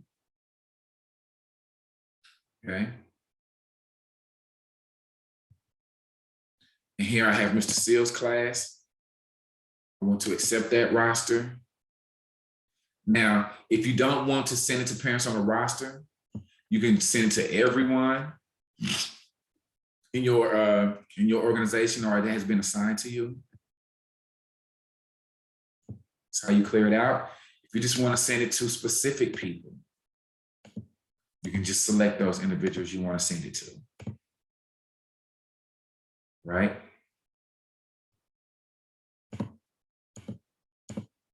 Once you determine the roster, once you identify the roster or the individual or individuals you want to send this survey to, notice that your message body is already populated. It's already done for you. You just click send message. Click send message. Your parents will receive the survey. They'll complete it in real time. Once they send it back or submit, they'll receive points and you will receive the results. So again, what I've done is I've shown you how to navigate to polls from your home screen and how to set up and send that poll by clicking poll setup. If the poll is not already created, you can just click add new, name the poll, give it a range, click next, add your questions. Remember, there are three types of responses that parents can choose from, or that you could set up is multiple response. Again, parents will be able to choose more than one response type. Single response, parents will only be able to select one out of the responses. User enter text, the parents are actually entering textual response. I'm gonna go back to my home screen and scroll over to our PowerPoint. The next thing I want to talk about is signature documents and regular documents. We talked about that already, but we talked about how to set up and send a document from within, remember, Troy Blaine's account. Remember, we went to people and then we went to person account or person information. Well, what if you just want to send a document to everyone, not just one individual in your account? How would you do that? As a teacher, I want to send let's say I want to send a field trip form to everyone on a roster. I can simply click document setup. Okay. You're familiar with this view because it's the same view that you were privy to when you created a document just for Troy Blaine. Again, you can select the file that you want to send. All right. You can customize the name. You can enter comments if you want. It's optional. And then you want to determine who you want to assign the document to. Again, we can use the quick select feature by entering the first and last name of the individual. You can do advanced select, which you guys already know I love, or you can just select a roster. Let's focus on this select roster because this button right here was not available when we sent it to Troy Blank, right? Right. In fact, I don't believe any of these was. So let's go to select. Let's go to roster select because we want to send this to a roster of parents. We're going to click roster select.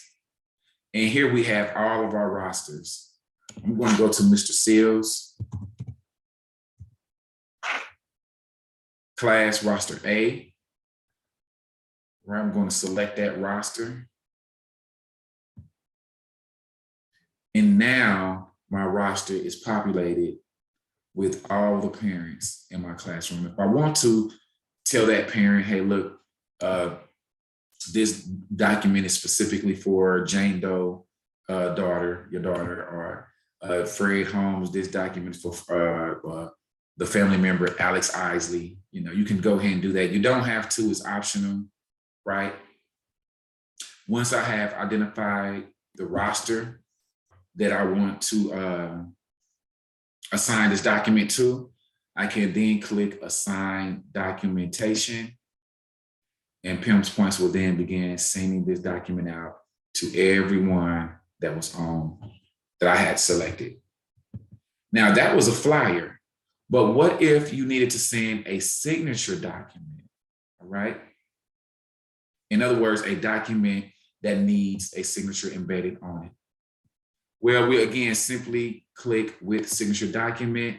If that document is already created, then we should be able to select that document from within this select an option area. Okay, let's go to field trip. I'm going to scroll down. See if I can find a field trip to the museum. Here it is. Museum field trip. Remember we created that document and we sent it to Troy Blaine? Well, it's in our system. We don't have to recreate the wheel. It's already there, right? But this time, instead of sending it to just Troy Blaine, we're sending that document to everyone, okay? But again, let's say that document is not discoverable. It's not in there. All we have to do again is just click this green and white add new. It's going to bring us here to create signature documents.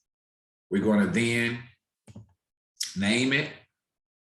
If it's a new document, let's say this is a zoo field trip.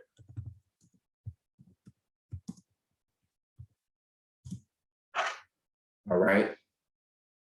All right, let's put something different. Let's put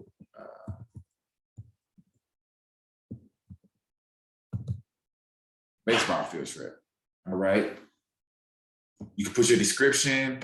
You can remember copy and paste your body in here. Okay, remember we had copied and pasted that body in here. As if you already have it, you can modify it, add your placeholders. You can do other different things to your text. Just you can play around with your bar right here. Okay. I'm going to delete this out because again, let's say that you have to create your document from scratch. Let's say you want to create this filter form from scratch. All right. You want a placeholder for the parent's full name. You want a placeholder for the parent's contact demographics. Underneath that, let me delete this. Again, you don't have to put your placeholders here, right? Like I'm doing. You can do it however way you want. Return, say dear parents, but instead of putting parents there, I'm just going to put a placeholder there. Go ahead, type my body out. I'm just going to type something simple, please. Sign the field trip form for baseball stadium scheduled. Okay. I didn't want my parents to sign, right? My child has to attend field. But the parent needs somewhere to sign, right? So let's make sure the parent has a place to sign. Again, I want to control that signature. I don't have to. I could just put my placeholders. It's okay. But some parents may sign that signature pad real huge, right? And just so I just like things to be a little neat. I just want to be controlled a little bit. So I'm going to put it inside of a table. Right, I'm going to click this table box right here. I want that signature and the date in which that parent signed to be on the same row. So I only need one row. But I do need two columns because I need a column for the signature. I need a column for the date. The width is going to stay the same. We're not going to fill this height cell out. We're not going to fill out cell spacing, cells padding. We'll leave that where it is. The headers, we'll leave that where it is. But that border size, we want to leave that at 0. Or we want to put that at 0 because we don't want the borders to show, right? We want it to be transparent. I want to click OK.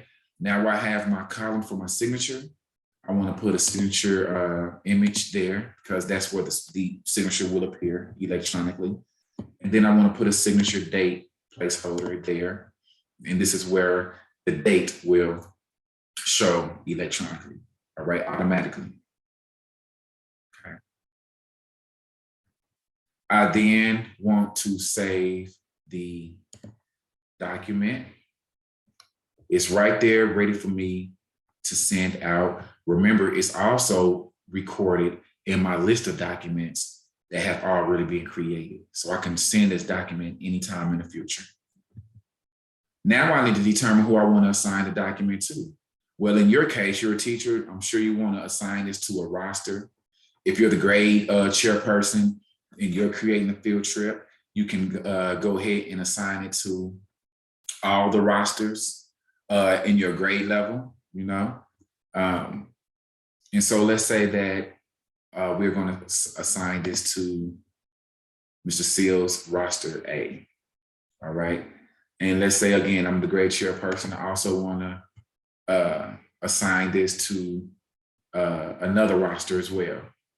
I want you guys to notice that if that individual is already on your grid, it's not going to double work, all right? So you may be in at a grade level and you guys transition, from one class to the other. So I may have students on the roster that that the homeroom teacher may have on a roster.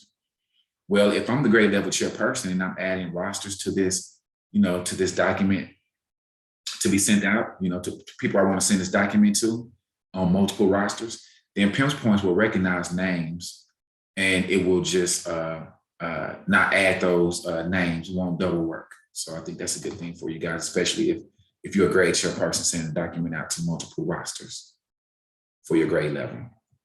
Okay.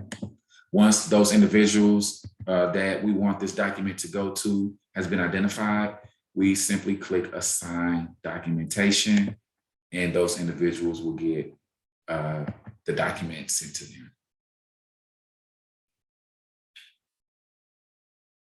All right, we're going to go back home. The next thing that I want to show you guys to do is how to assign a learning task to your parents and students to complete at home.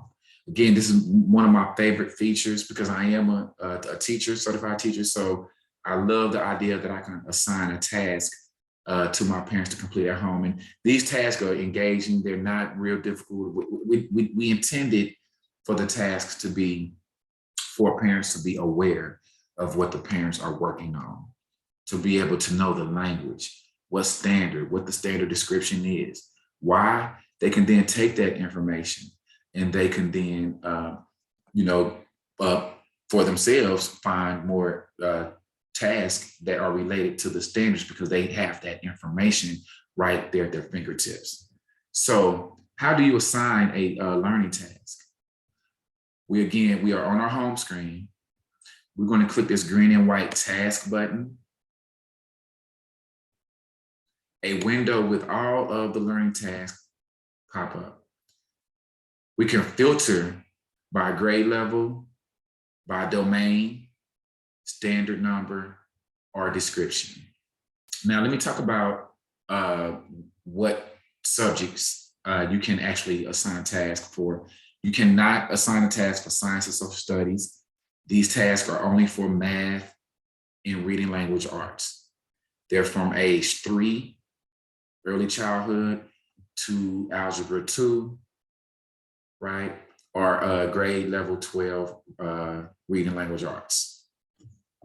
All right. So let's say that I'm a 3rd grade teacher and I want to see all of the 3rd grade. Okay, so I can go down, I'm just going to filter, I'm going to put the number 3 there, and now I see 3rd grade math, right? If it's reading language arts, I can filter that here,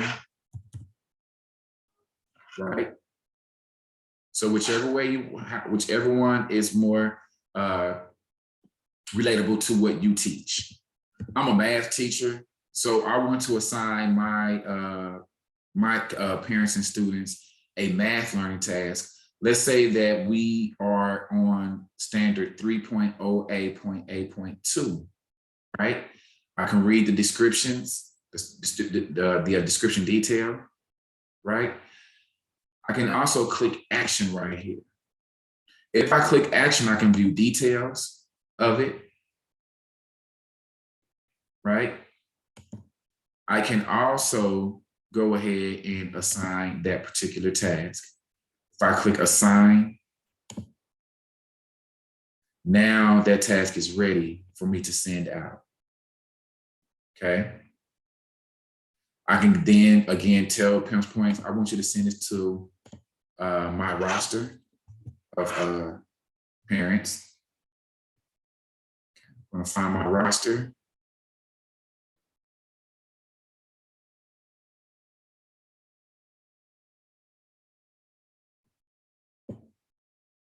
Okay, I'm then going to accept. And now this learning task is going to immediately go out to all of these individuals on my roster once I click assign. Now parents will get that into their mobile app or their participant portal, and they'll be able to complete that task. And I just want to show you guys what that actually looks like on their end. Okay. All right, this is let me share my screen. New share. Okay, so you should see a image of the window or the screen of a mobile app. So the parent will see a list of tasks, right? They would then click on the task that they want to complete with their child. If you notice, this particular parent has more than one child in the home. Each child is at a different grade level, right? So let's say that I want to work with my child, Robert Smith, on this 5th grade number and operations task. I would click that button, right? Bring another view up for you. Okay. Let me do a new share.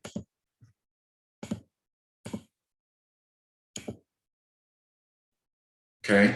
You would then see a description of that standard. Okay. The question that is related to it. The parents will also see a hint, and actually on their device is going to say answer. They'll click that button, answer, and then it will show them what the answer to this is. Now, let me show you what that would look like. Do a new share again.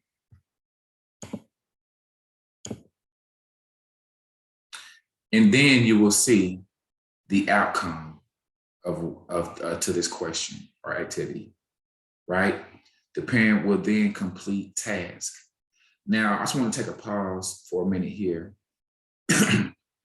The intention, the idea is not for parents to get this right or wrong. We don't want to penalize the parents for getting this wrong or anything like that. What we want to do is we want to equip the parents by providing them with information.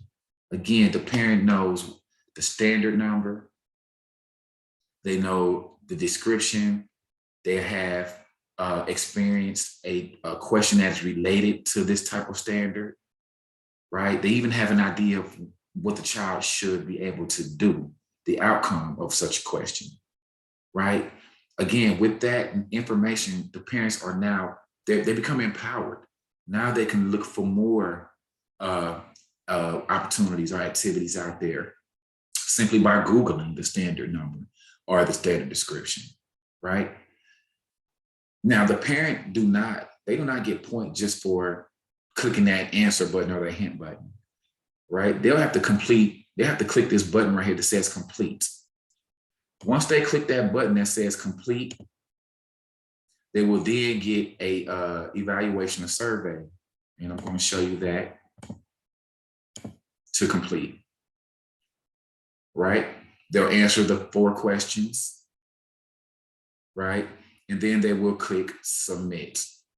Once they click submit, then will they receive points for the learning task. So they don't get points just because they clicked on learning task and they clicked on answering, hey, we did it.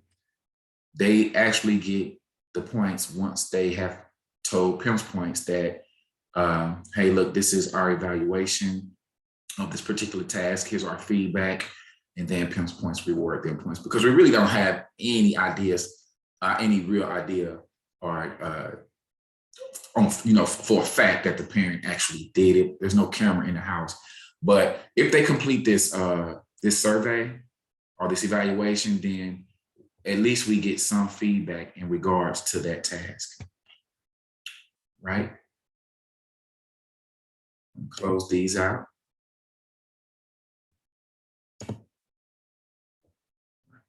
Go back to screen share.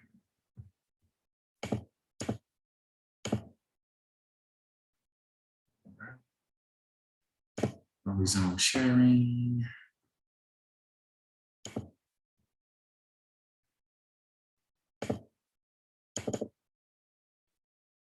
All right, so we're back on our PimsPoints website. So again, as the teacher,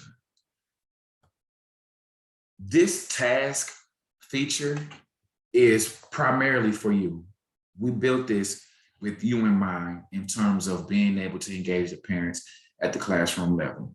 Remember, your administrators, your parent engagement coordinators, they may not know exactly what standard you are working on at a particular time within that school year, right?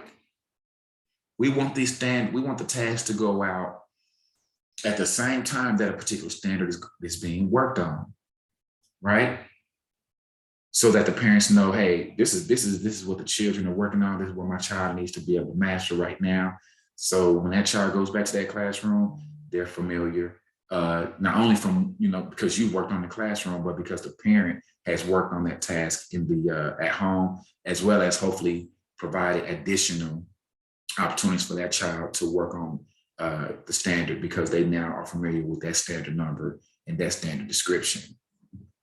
Right, so how did we do that? Again, from our home screen, we just click task. We identified the reading or math task that we want the students to do, right? And then we clicked on the action. Once we find it, we can view the details and or assign the actual task based on the student roster. All right. Another thing I want you guys to just note, you can also bookmark these pages. All right, just simply click bookmark here.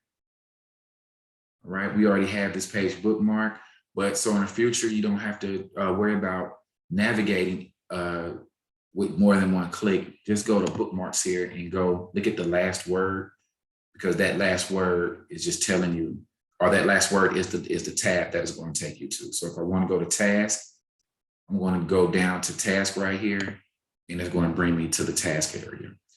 Another thing I want you guys to know is that when you get your username and password and you log into PimsPoints for the first time, please change your username and change your password. How do you do that? And also set your organization's default in a program period. What do I mean by that? If I go here and I click session, my organization in my program period is automatically assigned by default. So every time that I log into PimsPoints using my username and password, I won't have to go up here to sessions and then set my organization in my period. I would have set it by default. How do I do that? Again, when I first log in, I'm going to go to my user profile right here. Click on that. I want to edit that profile. Right here, it says default organization and default program period. I want to set my organization to default, and I want to set my program period to default. That way I don't have to keep setting it when I log in, right? I want to also change my password. So whatever the current password is that was assigned to me, I want to type it there. And then I want to give myself my new password and then confirm it and then save those settings. Okay. I highly advise you guys to do that upon your initial login, right? Also, I want to point out, if you need any support, if you need help or a reminder of how to set up a document and send it, a task, a poll, or anything like that, setting up a location, we have a convenient support button right here. It takes you to our 24-hour help desk. It's an amazing tool for you guys to use. Let's say that you want to send a poll out to your parents. Just type poll. Okay. Our PimsPoints bot is then going to provide you with articles and videos that will help you get this particular task completed. So let me just give you an example. Let's say that you want to create a poll. Okay, scroll down a little bit. I'm going to actually create a poll.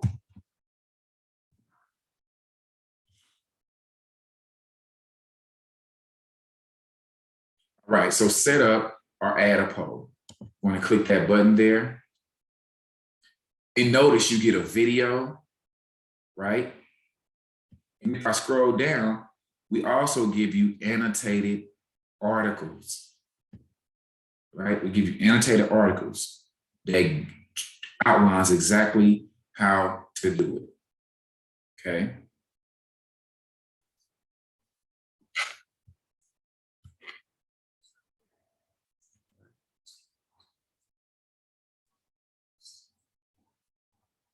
All right, so the video does come with audio. All right, so again, I highly encourage you guys to use that support button right there. Right, it will help you out if you ever feel like you're stuck trying to get something accomplished on PimsPoints. Okay, so with that being said, again, I just want to encourage you guys to use PimsPoints in your classroom. Again, we want to associate as much data with your parents as possible in terms of those features. One more thing that I want to show you guys how to do on PimsPoints is you want to be able to assign or set up activities and sessions in PimsPoints as well. So let me set this, set the scene for you as well, for this as well. So let's say that you wanted to schedule a zoo field trip, all right, or a field trip to the museum. How would you do that? How would you schedule that in PimsPoints? Okay, so from my home screen, I'm going to go to programs. I'm going to go to manage programs. Okay. Remember we talked about activities and sessions. Well, if you want your parents to be able to be notified of a session and be able to, excuse me, and be able to register to attend a particular activity or session, it has to be set up in PimsPoints. So I'm going to first show you how to set up the activity so that you can begin adding sessions to it. So again, from your home screen, go to programs, go to manage programs.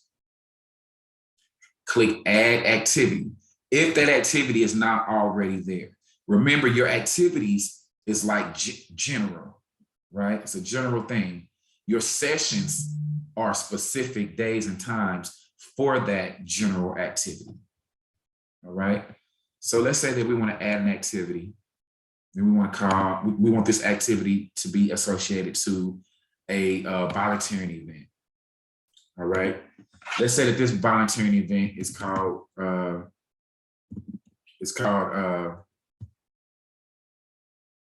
morning duties. Okay. You can give it a description. We'll say opportunities for parents to volunteer. Okay, and we'll save it. Okay. All right, now I'm going to find that activity. Morning duties. So morning duties can be anything. It could be cafeteria duty. It could be bus duty. It could be hallway duty that the parents can volunteer for. It could be anything, right? Could be classroom duty in the morning. I don't know, it can be, you can get creative with PimsPoints. Now that I have that activity created, I can then begin to set up sessions, right? I can be specific about those duties, right? Once I find that activity, I can then edit, delete, or view details of that activity and or create specific sessions. So I'm going to click that sessions button and it takes me to this sessions calendar. On this calendar, I want to now add sessions for that specific morning duty activity. So I'm going to click add sessions. Okay. Once I click add sessions, I'm going to then find the type of program that I want this activity to fall under. So it's volunteering, morning duties, and let's say that this is bus duty. All right. Or we'll even say, we'll say drop off. Okay, morning drop off. All right, let's say that we want this, we want to give this this session a name. Okay, just drop off duty. We then want to give it a time. Now, time-based means that is it a specific time that it ends, like a workshop, or is it something like a fair, which doesn't necessarily have a defined end time, but in this case, let's say that drop-off duty does have a defined beginning and end time, so it is time-based. Okay, let's give it a range. That means that this is the dates in which parents can actually volunteer for this drop-off duty in the morning. All right. So right now it's just one day that will be available, but let's give it a range. Let's say that we give it a range from October 25th to, let's just say, November 5th. So we didn't tell PimsPoints which day that parents will be able to register to do this volunteering. We're just telling PimsPoints a range, We just narrowed down a range. We're going to give it specific days here in a minute. All right, let's say that this drop-off duty begins at 7 a.m. and it ends at 8:30 a.m. Right. Or let's say 8 o'clock a.m. All right. Maximum enrollment, we don't do anything with this data yet. All right. So even if we did put something in here, we don't do anything with it. You would normally use this for something like a workshop or a meeting or something like that anyway. Even volunteering depends on the situation. All right. The location, remember we talked about locations. You cannot assign a location to this session if that location has not previously been created. That's why we're saying there's a couple of things that you guys can do before you even go in here, which is create your rosters. And if you know there's going to be activities that are not on your school campus, you want to go ahead and set those locations up prematurely. That way they'll be in here. All right. So let's say that this is School of Excellence. Right, there's no cost associated to it, which teachers, you guys probably wouldn't use this. This will most likely be for your parent engagement coordinators. The room number, there's no room name, but we can say school parking lot. Now, private event. A private event means that this session will only be reserved for you to send to people specifically, like maybe people on a roster, or maybe you just want to assign certain people to it, right? Maybe you have a classroom council consists of 3 parents and you only want to send this to just them, right? You can do that, right? Or let's say that you just want to send it to all the parents in your classroom. You can say, no, this is not private. If it is private, you want to say, yes, it is. If you say that this is private, then PimsPoints is not going to send this out once you save it. You're going to have to take another step and tell PimsPoints who you want to send it to. But if you say that this session is private, you're going to say, no, this is not private, or that this is private. And that this is not private. And of course, once you save it, it's going to send it to everyone that has access to receive communications from PimsPoints. All right, so for right now, I'm going to say no, okay? Because I want to send this to a roster of parents, okay? And now let's say that I want to also survey my parents once they complete this particular volunteering event. I can assign a survey to this session. And once this session is over, once 8 o'clock hits, a survey will be sent to your parents. They'll receive a notification. And you can determine whether or not to assign points to the parents based on whether or not they completed the survey. So if you want the attendance points to be assigned, if the parents complete the survey, say that the survey completion is required.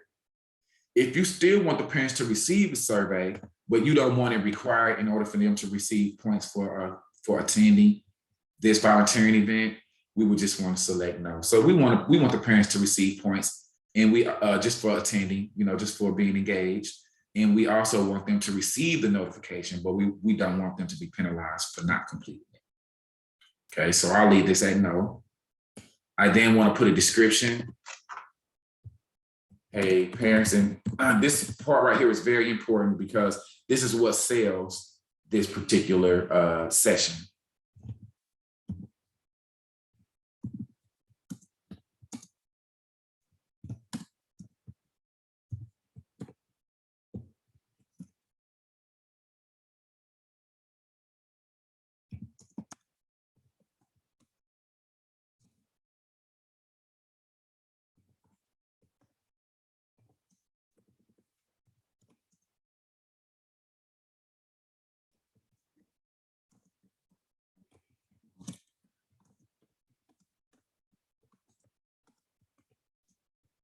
Okay, so, hey parents, we need you to volunteer as a traffic controller in the morning in order to keep our kids safe. You will earn PIMS, just trying to make it exciting. You will earn PIMS points for volunteering.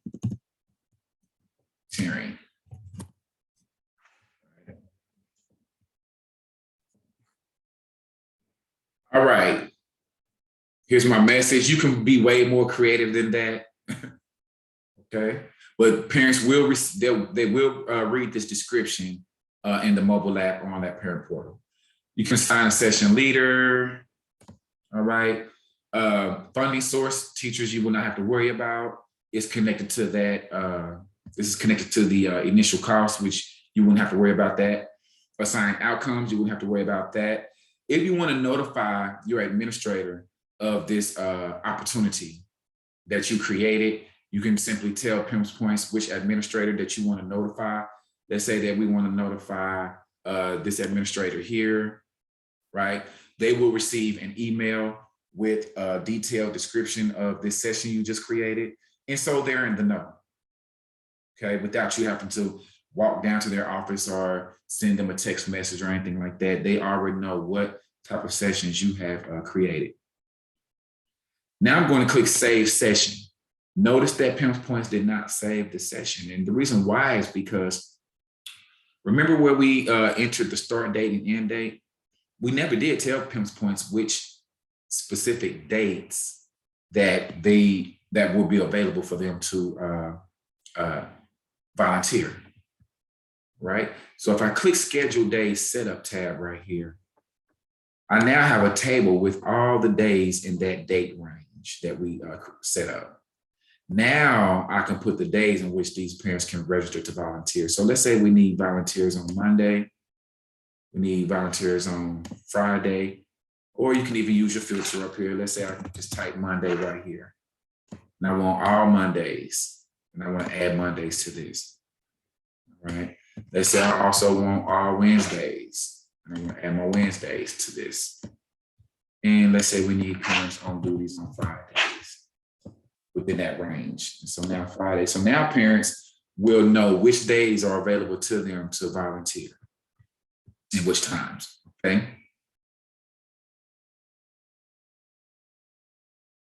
All right. Once I do that, if I want to assign just a roster to, if it's a roster associated to this session, I can actually assign a roster to it. But in this case, we just want to send this out to the parents. So I'm going to click Save. Now, if you notice, those sessions are now on your sessions calendar. Now I'm going to hover my mouse over this, okay? It just gives you some details about that session. And I want you to notice that the session has a scheduled day code, 8101. You can give those parents that scheduled day code after the session is over. All right, let's say your parents come to you and say, hey, look, let's say that they can't sign in using location-based or whatnot. And you just want to, or let's say that you want to only give them their points once they let you know that you know they're finished volunteering or whatnot. And once they do that, you can say, hey, look, go ahead and enter the scheduled day code 8101 in your PimsPoints app or your parent portal. And they'll enter that code, a signature pad will pop up, they'll be able to sign it and verify their attendance, time, date stamped, and PimsPoints will reward them points and you get their name and signature on a roster with the date and time stamps for this event, okay? So that scheduled day code is very useful. Okay, if I click an individual session, I can actually open up a session's record and I can take action. I can edit that session, which is the same view you became familiar with when you created the session. I can view details of a session, even session participation.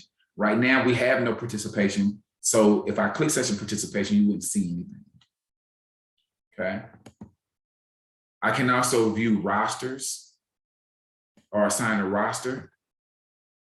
Okay, so if I click rosters, I can actually assign a roster. Remember we clicked that roster button last time and wasn't nothing there?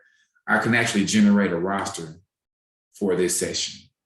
So now as parents begin to register for this session, I can open up this session's record, right? Click on rosters and I can see parents registering in real time. It'll become populated right here, right?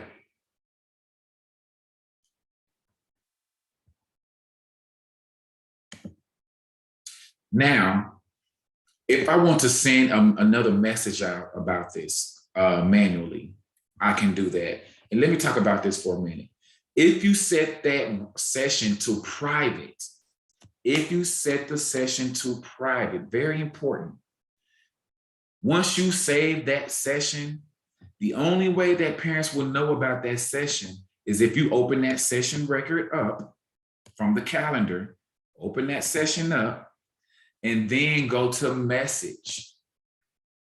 Now you can tell PimsPoints, hey, I set this up privately. Now I'm going to tell you who I want you to send this session, this opportunity to, right? Again, if you set it up privately, you cannot send, it's not going to send it out. It's going to wait for you to open that session up, okay? And then go to message, and then it's going to wait for you to tell it, who do you want to send this opportunity to? So I want to send this to a roster of parents. Let's say I want to send this to Mr. Shaw's math class. I'll accept it. I'm sorry. Let me send this to Mr. Seals class. He doesn't have anyone on his roster. Let's go to Mr. Seals class. Click accept. All right.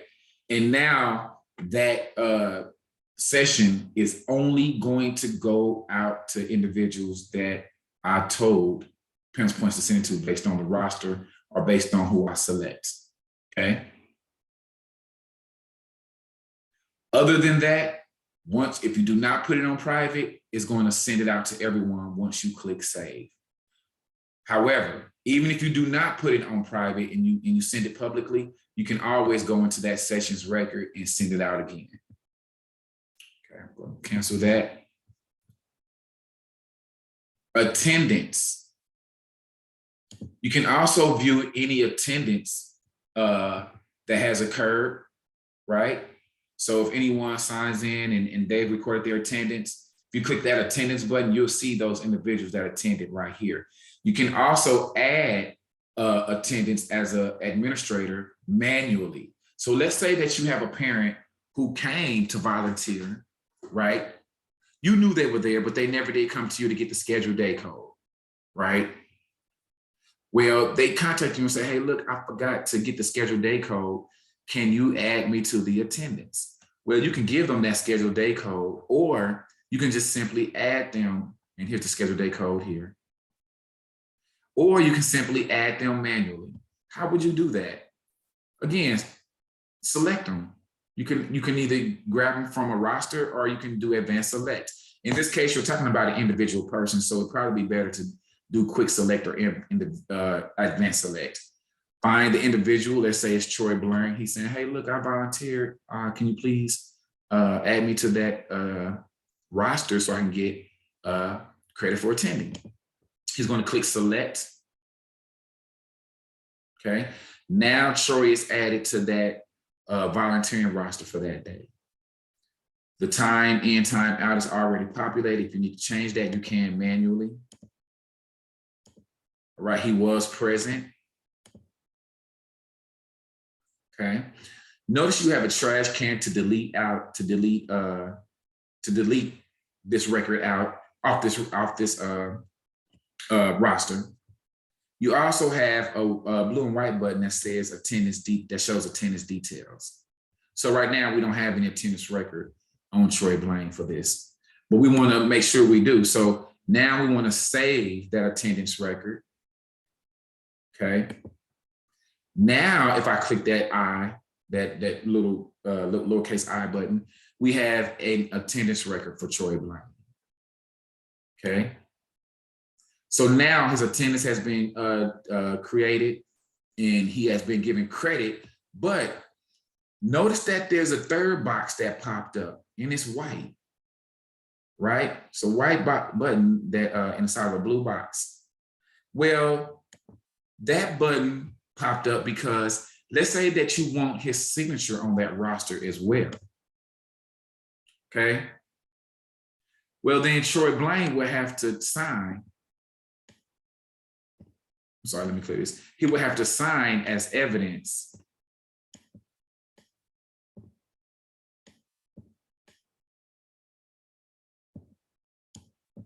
Okay.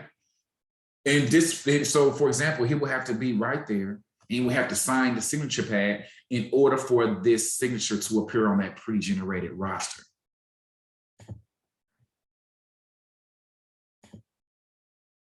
And notice that the box now turns red. So now we've done two things, right? Well, three things. We first added Troy Blaine to the attendance record. We then saved that attendance record so that he can get his points. Then the third thing we did was we had Troy Blaine sign that signature pad so that his signature will then show up on the roster that was pre-generated when we created the session. So if you have to turn that roster in, his name is actually going to be signed on to that roster. Okay. So I'm going to go home.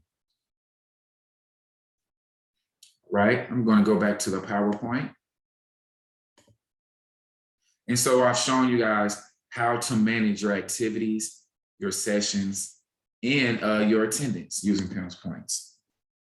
Again, I just want to do just a real brief review. If you want to add an activity and session, just go to programs, go to manage programs. All right. If there is no activity that you want to create these sessions under, you can create the activity simply by clicking add. Once that activity is created, you can then begin creating multiple sessions under it simply by finding the activity and then clicking the sessions button. Or you can go straight to that sessions calendar. From activities window, I can go to this menu button and just go to sessions. And it takes me to a sessions calendar. All right. And I can simply add a session from there. Okay. Let's go back home. Also, if I want to add attendance, but not from a sessions calendar, I can go to participation and I can go to attendance, right? And I can search for that particular session and I can add attendance from there. So let's say we search for that particular session, which was volunteering. Let's see.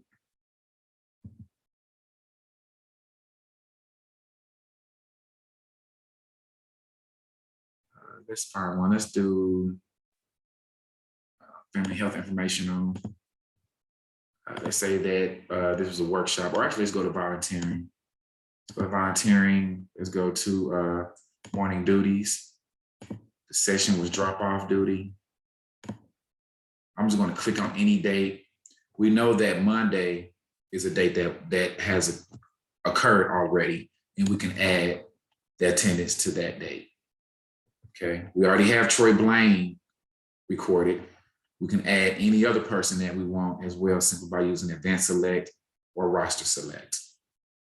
Okay, let's say that we want to add another individual. Say we want to add Jane Doe, we'll select her. Notice that she appears on the roster, but notice that there is no box here.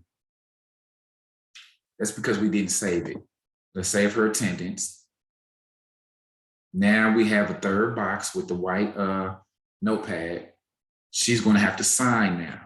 So let's say that Jane Demo signs.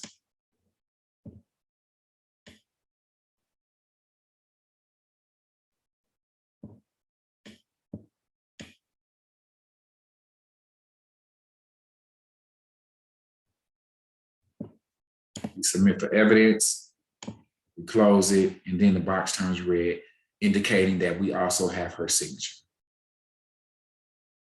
Okay. All right, I'm going to go home. I want to slide over to the virtual training tool again. Okay. We've talked about the coupons and the rewards. I just want to make note that your live website will be ldoe.pimspoints.com until you, which will be made available to you, I believe this week. If you want to continue practicing, remember that you can go to alpha.pimspoints.com, enter this username, enter this password, all right? And you should be able to continue practicing on that demo site, okay? Also, you will be provided with a toolkit. That toolkit will have all kinds of different things that you can use to support what you're trying to accomplish with PimsPoints and keeping your parents engaged. If you have any things you would like to see in our toolkit, just let us know, right? You can email us at support@pimspoints.com.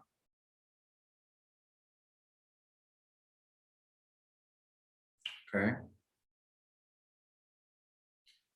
And we would greatly appreciate you teachers if you provide us with a survey just to let us know how well this virtual training was for you guys. If there's anything that we can do better, please let us know.